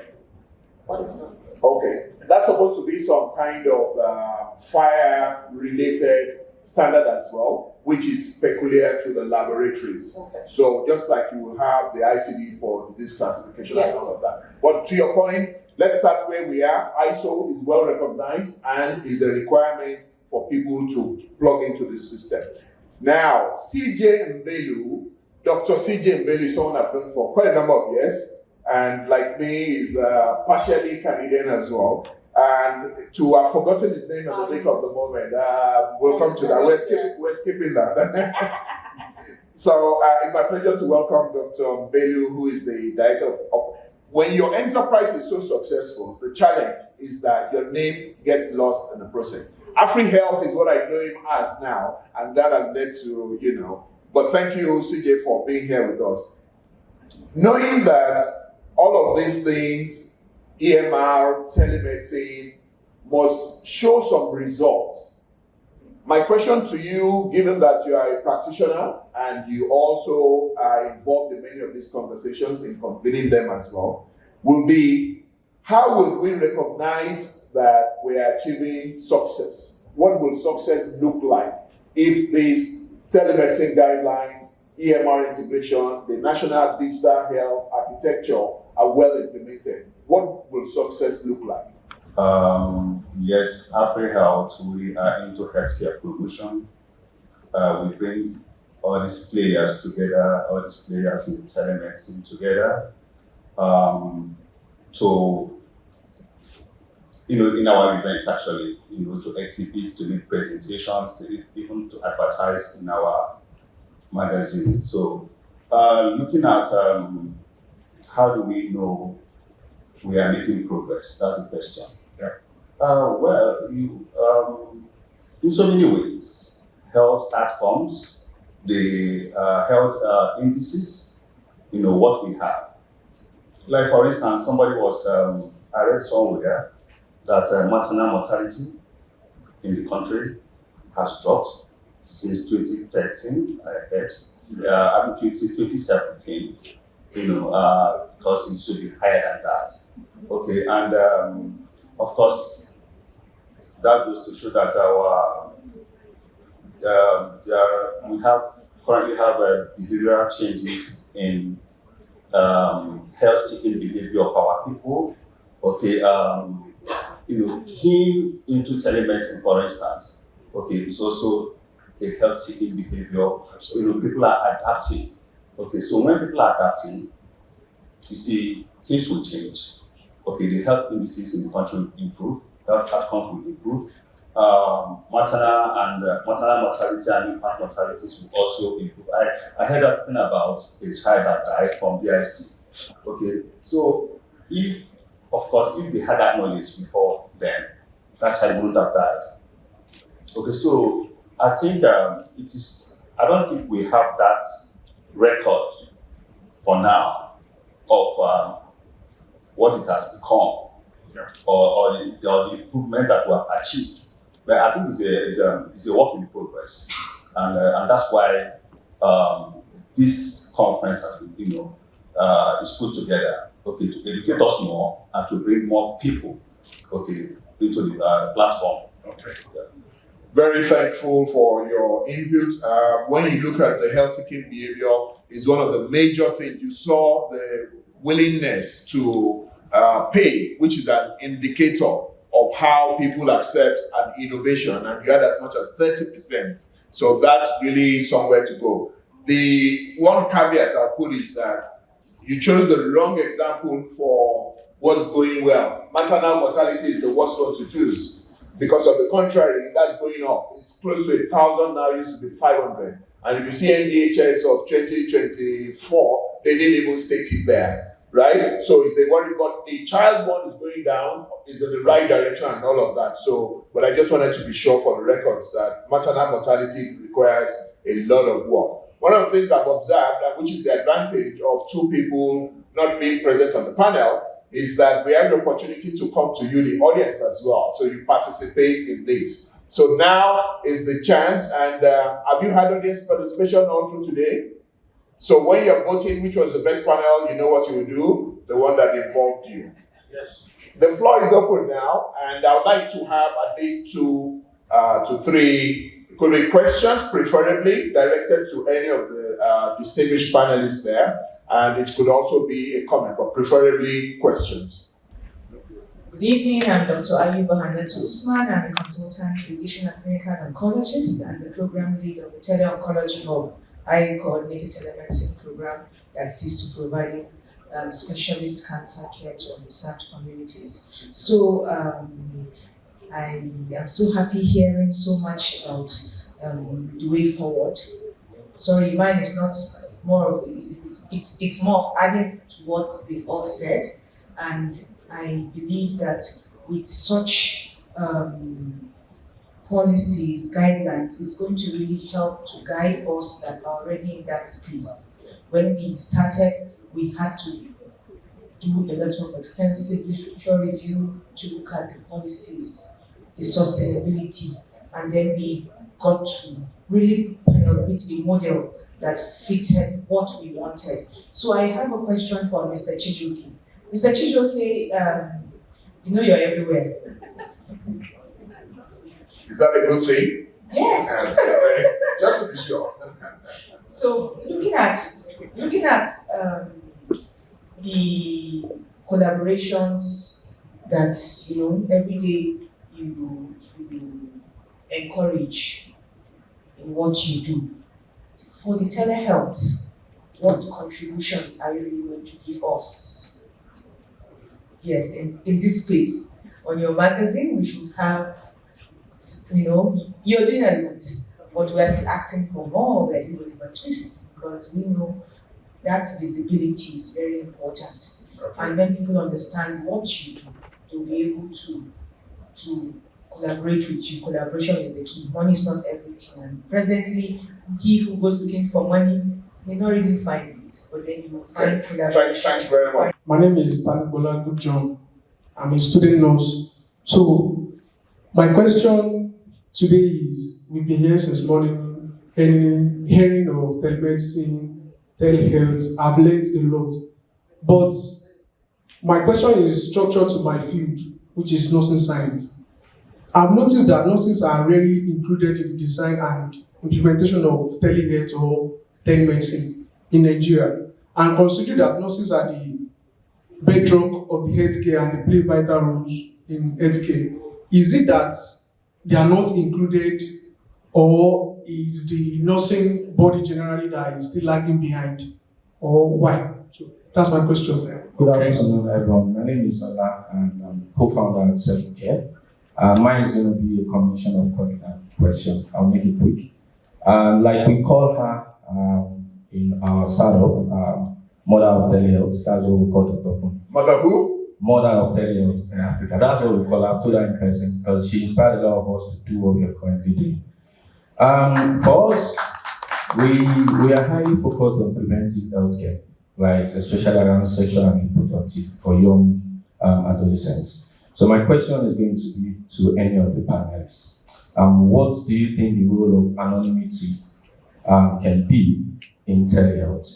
That is from the patient's perspective to the consultants. Given the regulatory frameworks that we've been talking about that we're going to put together, do we think this is possible or scalable in healthcare in Africa? Thank you. Good evening, everyone. My name is Ahmed Adedipe. I'm a newly qualified pharmacist and I work in community pharmacy. So my question is about specifically malaria and the rampant use of antimalarials in pharmacy. My understanding of the guidelines to treating malaria is that you need to have a test to actually confirm the presence of malaria. The way practice is realistically for people of lower income to access these tests, like laboratory tests, to confirm the malaria before actually going ahead and asking for malarial treatment. Yeah, you called me Mr. Mbelo. I'm Dr. CJ Mbelo. I'm a family physician. Okay, and we've been doing this for the past 10 years, promoting healthcare in Nigeria. And we do that by bringing everybody together, nurses, pharmacists, doctors, medical lab scientists, under one umbrella to discuss healthcare. Okay, and giving businesses the opportunity to promote what they do. And of course, telemedicine companies are not left out. They are also included. Mobile Health, for instance, has been to almost all our exhibitions, all our events, from Port Harcourt to Abuja, and here, Lagos, then here Abuja. Okay, they've been participating. In fact, in the event we did in Lagos, they were there. I was happy to see them. They had gone a step further than what they used to do before. Now they conduct screening. So, and I saw people, gathered around their booths, taking their vital signs and doing tests, screening tests. So I was happy. So everybody's invited to join us. Okay, and of course, if you are a partner, or if you support what we do, of course, we can give you a reasonable discount to encourage you. Okay, because we want healthcare, to get better. We want improved healthcare in Nigeria. Okay, and everybody should come. And everybody is welcome. And we're having the Abuja event coming up soon. Okay, with the permission of the moderator, let me do a little advert. Okay, we have the Abuja event coming up on the 25th to 27th of November here in Abuja. Okay, and everybody, it's all about reimagining primary health care in Nigeria. How do we want our primary health care to look like? Okay, yes, so can you just give the date? So we're expecting everybody, when part of the event, Barcelona Hotel, 25th to 27th of November. Please take note. Okay. Thank you, Dr. Mbelu. Dr. Dewaras, feel free to send your invoice to Dr. Mbelu at the end of the program. The next question was around the nurses. How are nurses left out of the whole telemedicine movement or digital health movement? I have my answer, but this is directed at you, please. Thank you very much. That's a very insightful question, actually, that actually reveals the gaps in the implementation of telehealth solutions, particularly in developing countries, not just Nigeria. And that's because the early implementation and adoption of telehealth has been more physician-focused, centered around remote diagnosis and prescription. So most of the time, nurses are not factored into it, and that's a big gap because there are a lot of ways that the nurses can really support, from triaging to remote monitoring and management.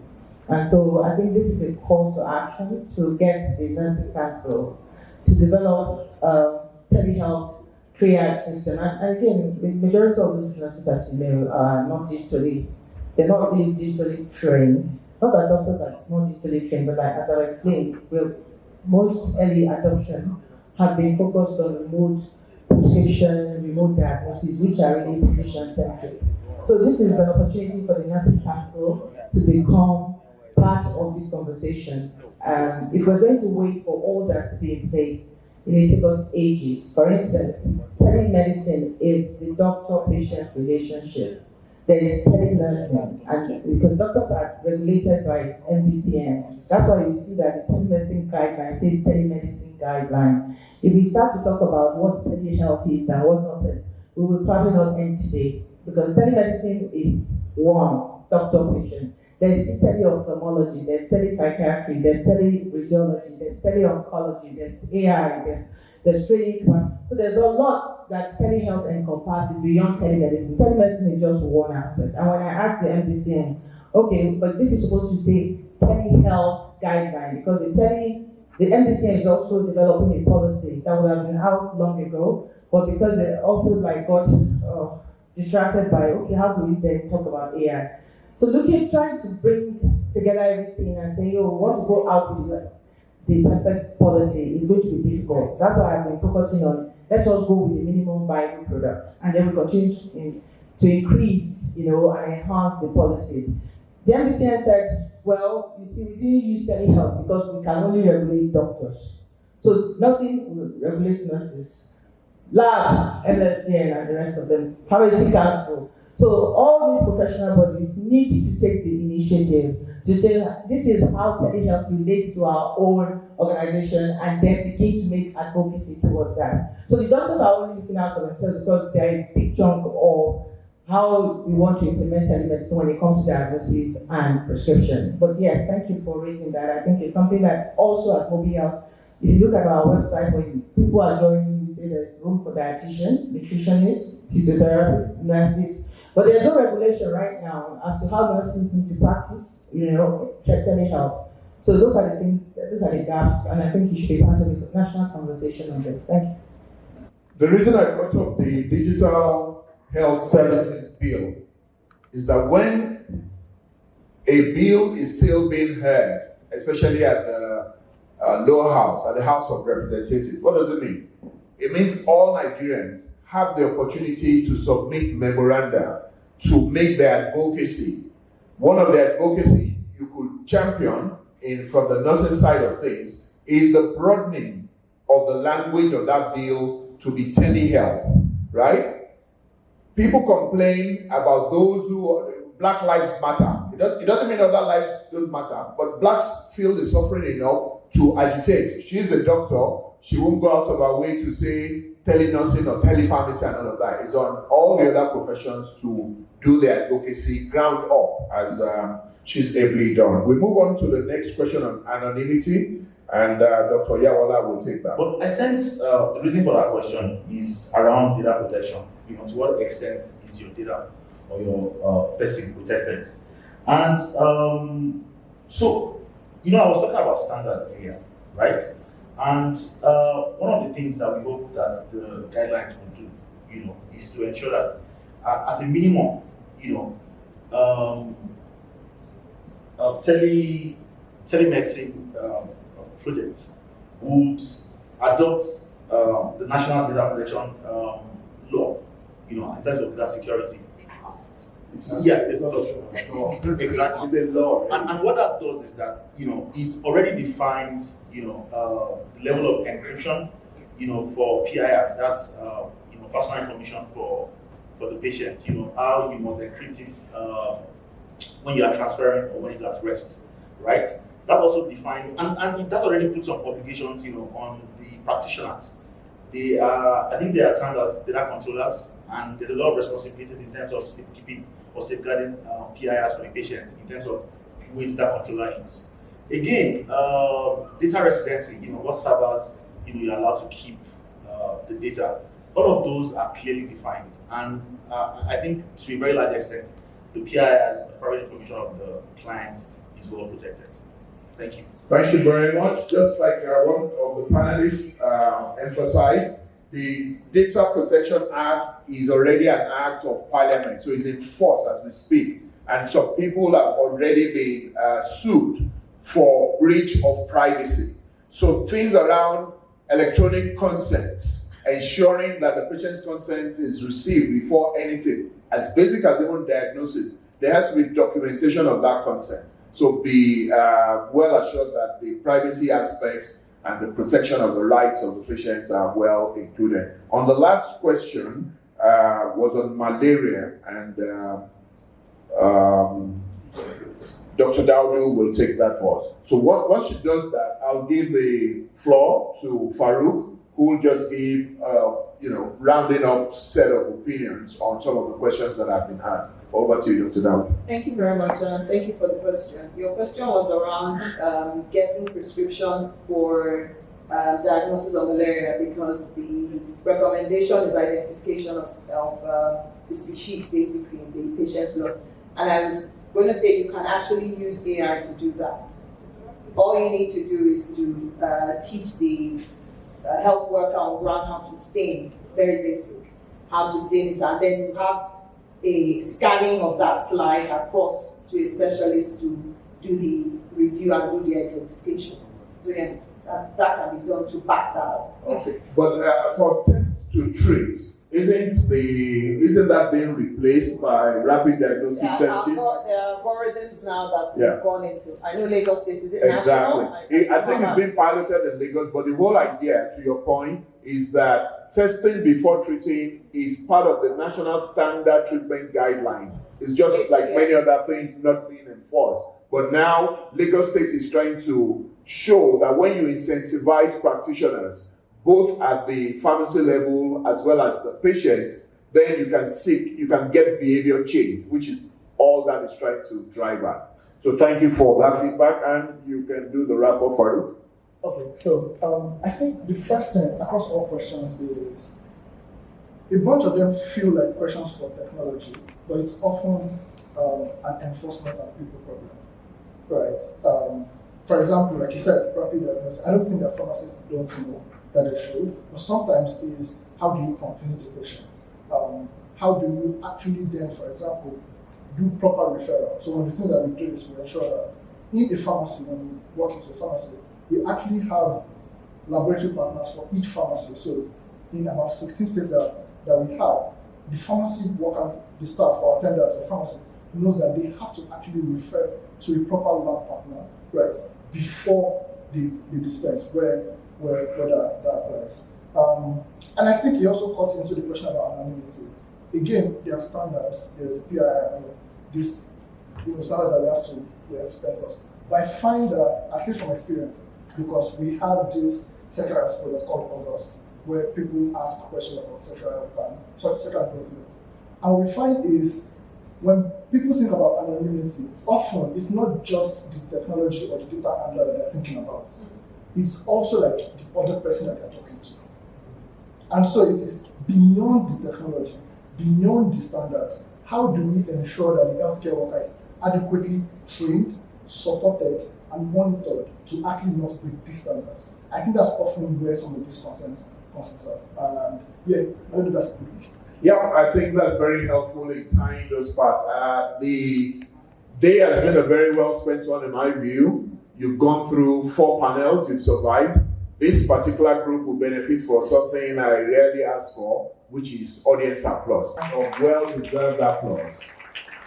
If we are to summarize this session, we should dovetail into the national treatment as national telemedicine guidelines discussion, which will be handled by, I believe, Abiola Oshini, if he hasn't left already, or Dr. Dewara will advise us. But let me wrap up this session with a couple of takeaways that I want you to remember that our erudite panelists have told us. That Nigeria needs to adopt international standards when it comes to data systems interoperability. So the FHIR was mentioned as one of them, the fast healthcare interoperability resources, and other health IT standards, exchange formats that ensure that different systems can talk to each other, a point that has been well emphasized by WHO at all their fora. So it's very important that we don't have to force any organization to use one particular type of system but to make sure that all organization systems can speak to each other. I was trying to kind of look for the WHO, and my eye finally fell on the pharmacist colleague. The second is that security is going to be very important. The more digital you go, the higher the risk of a breach. Now, I don't know who heard about it. In Kenya, there was a massive breach of millions of confidential patient data. So what are we doing to not only invest in the features that will attract users to our solutions, but also investing in our cyber security capabilities to minimize the risk? You will never eliminate the threat of cyber security, but it's got to have a very important role, and the data protection, which the question on anonymity was alluding to, all of those guidelines have to, give us a good balance between openness to innovation and ensuring the security of private and personal data. Policy alignment. There is already the National Digital Health Architecture, which has been released as a draft, I think, in July. So it already has basic principles. The National Telemedicine Guidelines is coming from the same Ministry of Health. So it's very important that there's alignment between these two. I mentioned to Dr. Adewara, for instance, that for pharmacy, online pharmacy, Pharmacy Africa might be aware, some others might be aware as well, there is a national online pharmacy regulation which was gazetted as far back as 2021. Guess what? In that document, it specifies that prescriptions that are obtained from online consultation, telemedicine, are not eligible for dispensing at the pharmacy. So that's two aspects of government. One regulating pharmacy almost inadvertently working against the progress of this digital health. And don't think the regulator is crazy. Remember we said innovation precedes regulation. So when we intervened and asked the then registrar, why this clause? Guess what the answer was? A genuine concern that how are we going to validate that this prescriber is who he says he is? Not realizing that technology can solve that. MDCN APIs can expose the currently licensed, not just registered, currently licensed practitioners, the same way for pharmacists. So by the time you digitize and have these unique identifiers, not just for the patient, but also for the practitioners, you can overcome that authentication challenge even better than you would in a brick and mortar. In a brick and mortar, if somebody tears the prescription pad from Dr. Baloni's table and scribbles something on it, how can anyone tell whether that's the real doctor? So the problems exist in brick and mortar, but when it comes to digital, sometimes the regulator acts with a sledgehammer on what could be a fly. So it's important that you don't focus on the telemedicine guideline and be blind or unaware to other regulations, laws. And so I mentioned to you this Digital Health Services Bill. Don't wait until it's enacted into a law before you recognize that you are adversely affected. So that awareness and scanning the environment and talking to consultants in that area will always be very important. And on the innovation and local solutions, AI is like electricity. It's going to get to a point that if you are not using it, you are simply denying yourself, denying those who receive service from you the opportunity of receiving better than you're currently giving. There is no aspect of human endeavor that cannot be improved by using AI. And finally, on the implementation and how will we know when we get there, is why I invited that comment that what will success look like? The number of states that have enacted policies that support the national telemedicine guidelines, that have domesticated it once it becomes available at the federal level. In all of this, the patient will be the beneficiary, improved access, improved healthcare outcomes, and our time today will have been well spent. Thank you for your attention.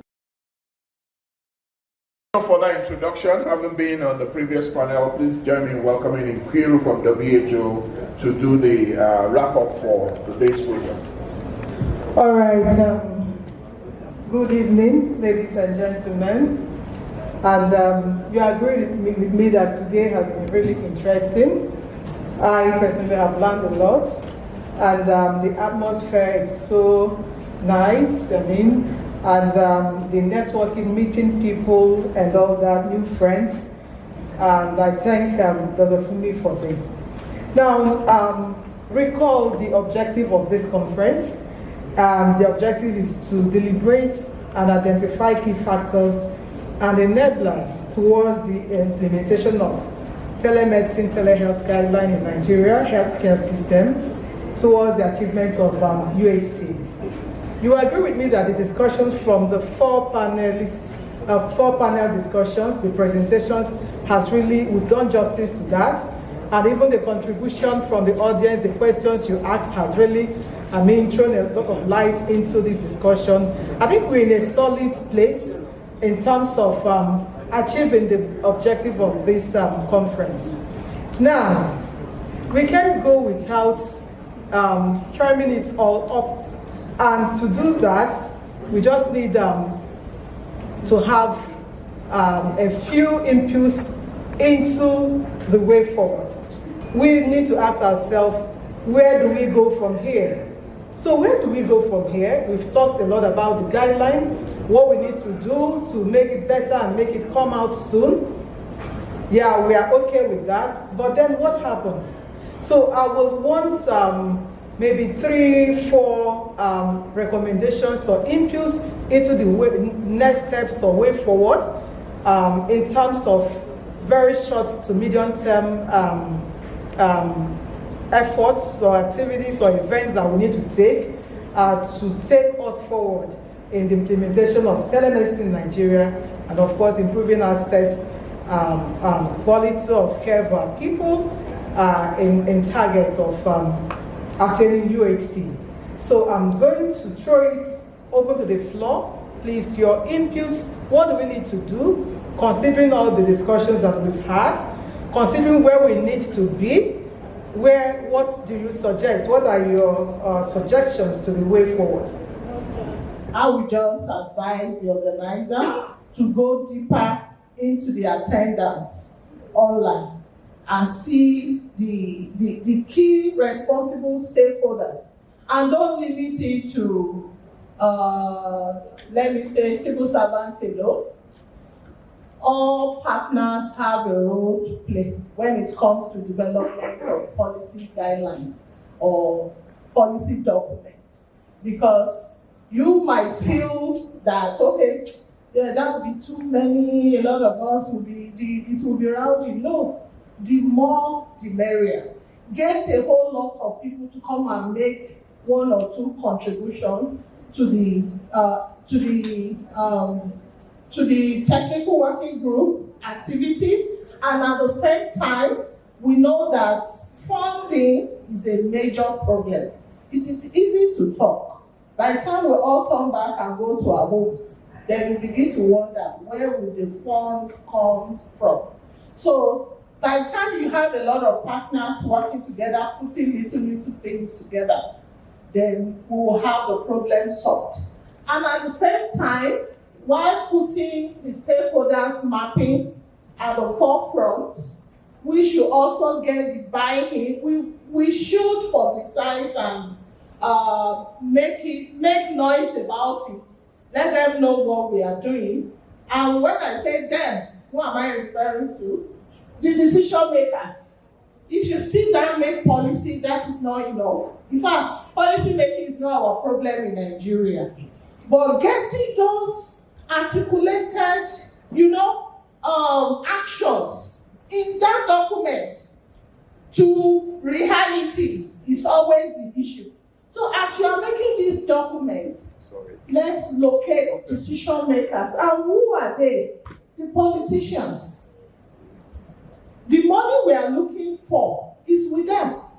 So let us make sure we also incorporate them into whatever we are doing, and carry them along at the planning stage. Thank you very much. Good evening once again, ladies and gentlemen. My name is Dr. Aro. A couple of things that I perceive are part of the key objectives of this event. One of them is related to getting anytime to support telehealth delivery, vis-a-vis funding and financing. I think the second one is the issue of the national telemedicine guideline itself. If I recall correctly, over the last 5 years or thereabouts, we have been on this document. I recall there have been meetings in Katsina, stakeholder meetings. I held in Katsina, in Nasarawa, across the country. And the document reached a stage, but became dormant. Many of the things that we have discussed here today were discussed at the stakeholder events in the course of getting to that document. What I think we can do next is to collate all the key issues that have come out of here now. I'm also aware there's a National Council of Health meeting holding by the end of this month, before the end of this month. I think we should have a few stakeholders to serve like a technical working group that can sit together without any fanfare anymore. And let's see how we can collate the things that have been discussed in this meeting, put it into that document, and get the minister to finalize and endorse it. The document is going to be a living document. We're going to start running it. In another year or two, technology will have changed, socio-economic issues will have changed, and then we'll review the document again. But if we keep waiting for one big meeting, I suspect that it might be difficult, if not impossible, to be able to get somebody to sponsor another big workshop where stakeholders will sit down again. I suspect WHS is sponsoring a lot of what has happened in the past. But right now, what we need to do is to get that document out, get it endorsed, circulate it to everybody, and let us begin to run it. As we run it, we'll pick out the issues, and then we can sit, come back together again, and then have a review of that document. Thank you very much. My first recommendation is to utilize social media to ensure this a more coverage of telehealth. Because I must say, Nigerians basically believe more or less that this is select people that are popular on social media. So as popular as telehealth is, there are still more people that don't know about telehealth. There are still more rural areas, even urban centers that don't really know how this works. So using social media like popular people, celeb, Twitter, TikTok, where most young Nigerians know nowadays, it's going to be helpful in improving the cybersecurity point of view here. So, second recommendation is to, because we know anytime we're talking about something digital, there's always risk for data breaches, impersonation, and yeah. So, my major recommendation is to make sure cybersecurity, both not just after development, but from the planning stage. So cybersecurity should be involved in the planning, the deployment, the testing, not just in the deployment after deployment stage, just to ensure this data breaches all around the world does not affect us here in Nigeria. And lastly, I want to use the opportunity to call on the Nursing Council to also try to implement this tele-nursing policy, just to bring nursing students, because I'm not also, just to bring the nursing up to date instead. So we now have just telemedicine, telepsychiatry, teleology, and tele-nursing in the house. Thank you. Highlights my key takeaways and what I think we should do next step, and that is beyond the government agencies responsible for telecommunications. I think we also need to begin to continue to engage the providers themselves. They have an association, and there are some fora that have been to, especially the process that led to the harmonization of the USSD codes for some of these services was quite interesting to see how we got to where we are, what we thought was not possible. So I think that because when we talk about coverage, sometimes telemedicine focuses a lot on the internet-based services. And I think we should also bring these people in. The market women, the spirit of universal health coverage takes care of those people who are have less of the opportunities we have in terms of bandwidth and all of that. And so something as basic as USSD intervention services should be highly prioritized. Thank you. Yeah, good evening. Actually, mine is just similar to what Dr. Ronke said initially. I think the important thing that needs to be done at this time, like what raised is to strengthen the community of practice. Really. That should be like a coordinating body, and that is what can successfully move this forward. Yes, government can come in later, but honestly, if we want to depend on government at this time, we have to just people who are passionate about it, driving it. The conferences they don't necessarily have to be as big as this next time. But once people are passionate about doing something and they keep doing it, and I can tell you that telehealth links with insurance now is something that's very relevant, and it will sell itself. Eventually, everybody will key in.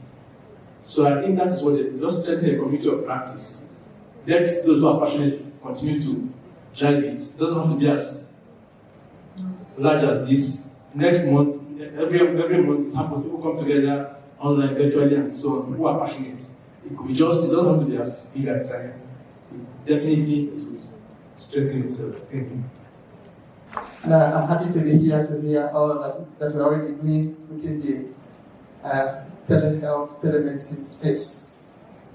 But I also feel like some of us are going to be living here still thinking within us. So I want to adopt telemedicine into my practice tomorrow morning. Who do I need to talk to make sure that I'm doing the right thing, or that somebody's not going to come behind and say, why are you doing the wrong thing? And that is one question that I think my recommendation to that effect is there needs to be this conversation needs to continue beyond here. There needs to be some kind of a platform where all of us who are enthusiastic about telemedicine, telepharmacy, whatever, will be able to come in at any point and ask questions, and somebody who knows could be able to answer them, in real time, so that they can adopt and be able to do something proactively to enhance not just the conversation, but also their practice and whatever they want to do within their own space, be it telemedicine, teleophthalmology, telepharmacy, whatever. Because the reality is, the future is in the telespace.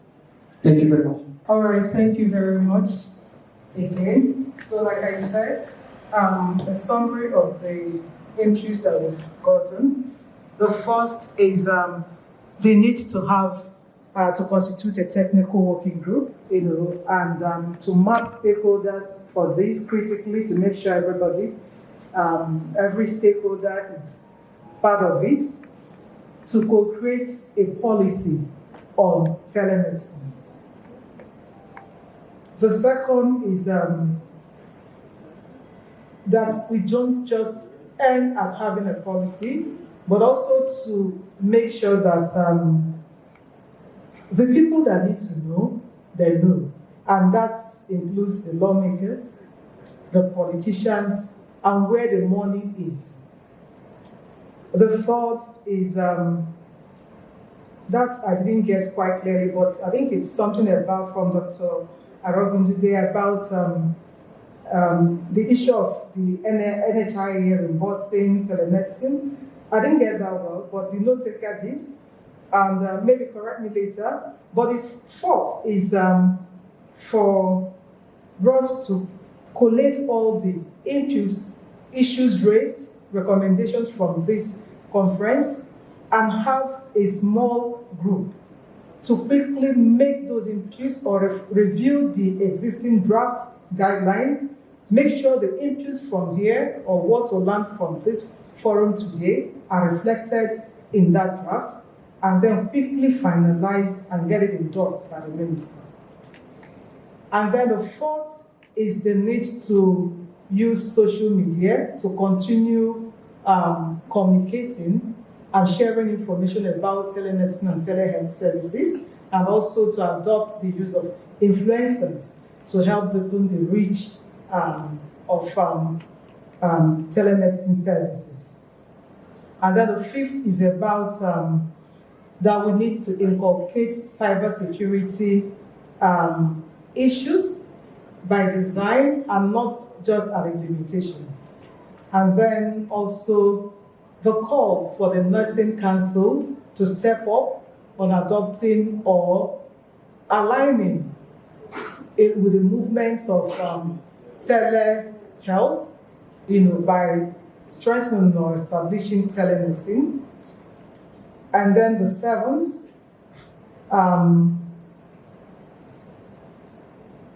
they need to consider UHC, not leaving anyone behind in this work on telemedicine and telehealth services. And by that, for us to consider those with limited access to digital devices and skills, e.g. market women and all the other ones that may be in the other divide, of services. And then the eighth is to strengthen the telemedicine community of practice. And really, I'm happy to inform you that there's an existing telemedicine community of practice, which Dr. Rabunde here graciously helped establish with other stakeholders in Nigeria, but it's been, funding. But I think we will hear you today, we hear ourselves. And then the ninth is to continue this conversation to promote what we're discussing about and not just have it end at this. And then the need for us to use every forum possible, not looking for when the conference is going to be this big, but any forum at all. And I think that's what the community of practice will help us do. Where passionate people that are inspired will, be in the driving seat to make sure that we do the right thing and get what we want to do. So the thought that I didn't get exactly, Dr. Diolu, please, the first point you talked about before, you talked about having a small group. I don't think I got that quite well. If you could just repeat so that we know that we need to have a consensus on all that. As we speak, NHIA doesn't necessarily cover teleconsultations and telehealth services. So we're asking that at the National Council of Health that there should be approval for telehealth, telemedicine to be a part of the minimum minimum package that health insurance offers, so that we can have some form of funding and support for the providers of telehealth solutions across the country. So basically, we're asking that telemedicine should be part of the minimum package that NHIA covers for health insurance providers. So it's clear, and maybe I can also add mine to that. So if the Ministry of Health is coming up with this at the NCH, maybe an information note or technical memo or whichever, they need to embed it on something. So maybe we'll have to clarify that they need to mention the guideline so that all the stakeholders from all the states knows about it, and then of course the minimum, adding to the minimum benefit package for health service. Okay, so having said this, we have about 9 recommendations to take forward. It's not mine, it is for all of us. I'm just facilitating this section. So having said this, I just want to say thank you for giving me the floor and the opportunity to do this, and also for all the discussions and everything that we have learned and shared, and of course even ate today. Thank you very much. Over to you, Dr. Fumi. Distinguished guests, ladies and gentlemen, it's been a very, very long day for us all, but I believe it's been very productive. It is my honor and privilege to deliver the vote of thanks on behalf of the organizing committee. First and foremost, we extend our heartfelt appreciation to our stakeholders, our keynote speakers, panelists, moderators, for their insightful contributions to today's discourse. The perspectives have enriched our understanding of the transformative power of telehealth and its potential to revolutionize healthcare delivery across our communities. We sincerely thank our partners, sponsors, collaborators for their steadfast support and commitment to advancing digital health. Your collaboration continues to inspire innovation and strengthen health systems. To our nurses, doctors, technologists, policymakers, and all participants who have stayed here till this time and those who came earlier, thank you. Thank you for your active engagement. Thank you to our online viewers and online audience. Thank you, thank you, thank you. Your dedication reminds us that telehealth is not just about technology, but about people, about extending compassion and care beyond borders. Finally, I want to really appreciate the organizing team for their tireless effort in making this event a success. Audiovisuals, our event planners, the sleepless night, the stress, everything. I think when we look back today, is worth it. It couldn't have been possible without your support, so I want to really thank you. I want to especially thank Esther. I want to thank Fisayo. I want to thank Eniola and all those who work behind the scenes. David, Kemi, Blessing, for making this a success. Thank you so much. I wish you safe and onward journey into your destinations. And hopefully by the time we're gathering here next year for another event, we will have the policies in place and all our asks will have been answered. Thank you.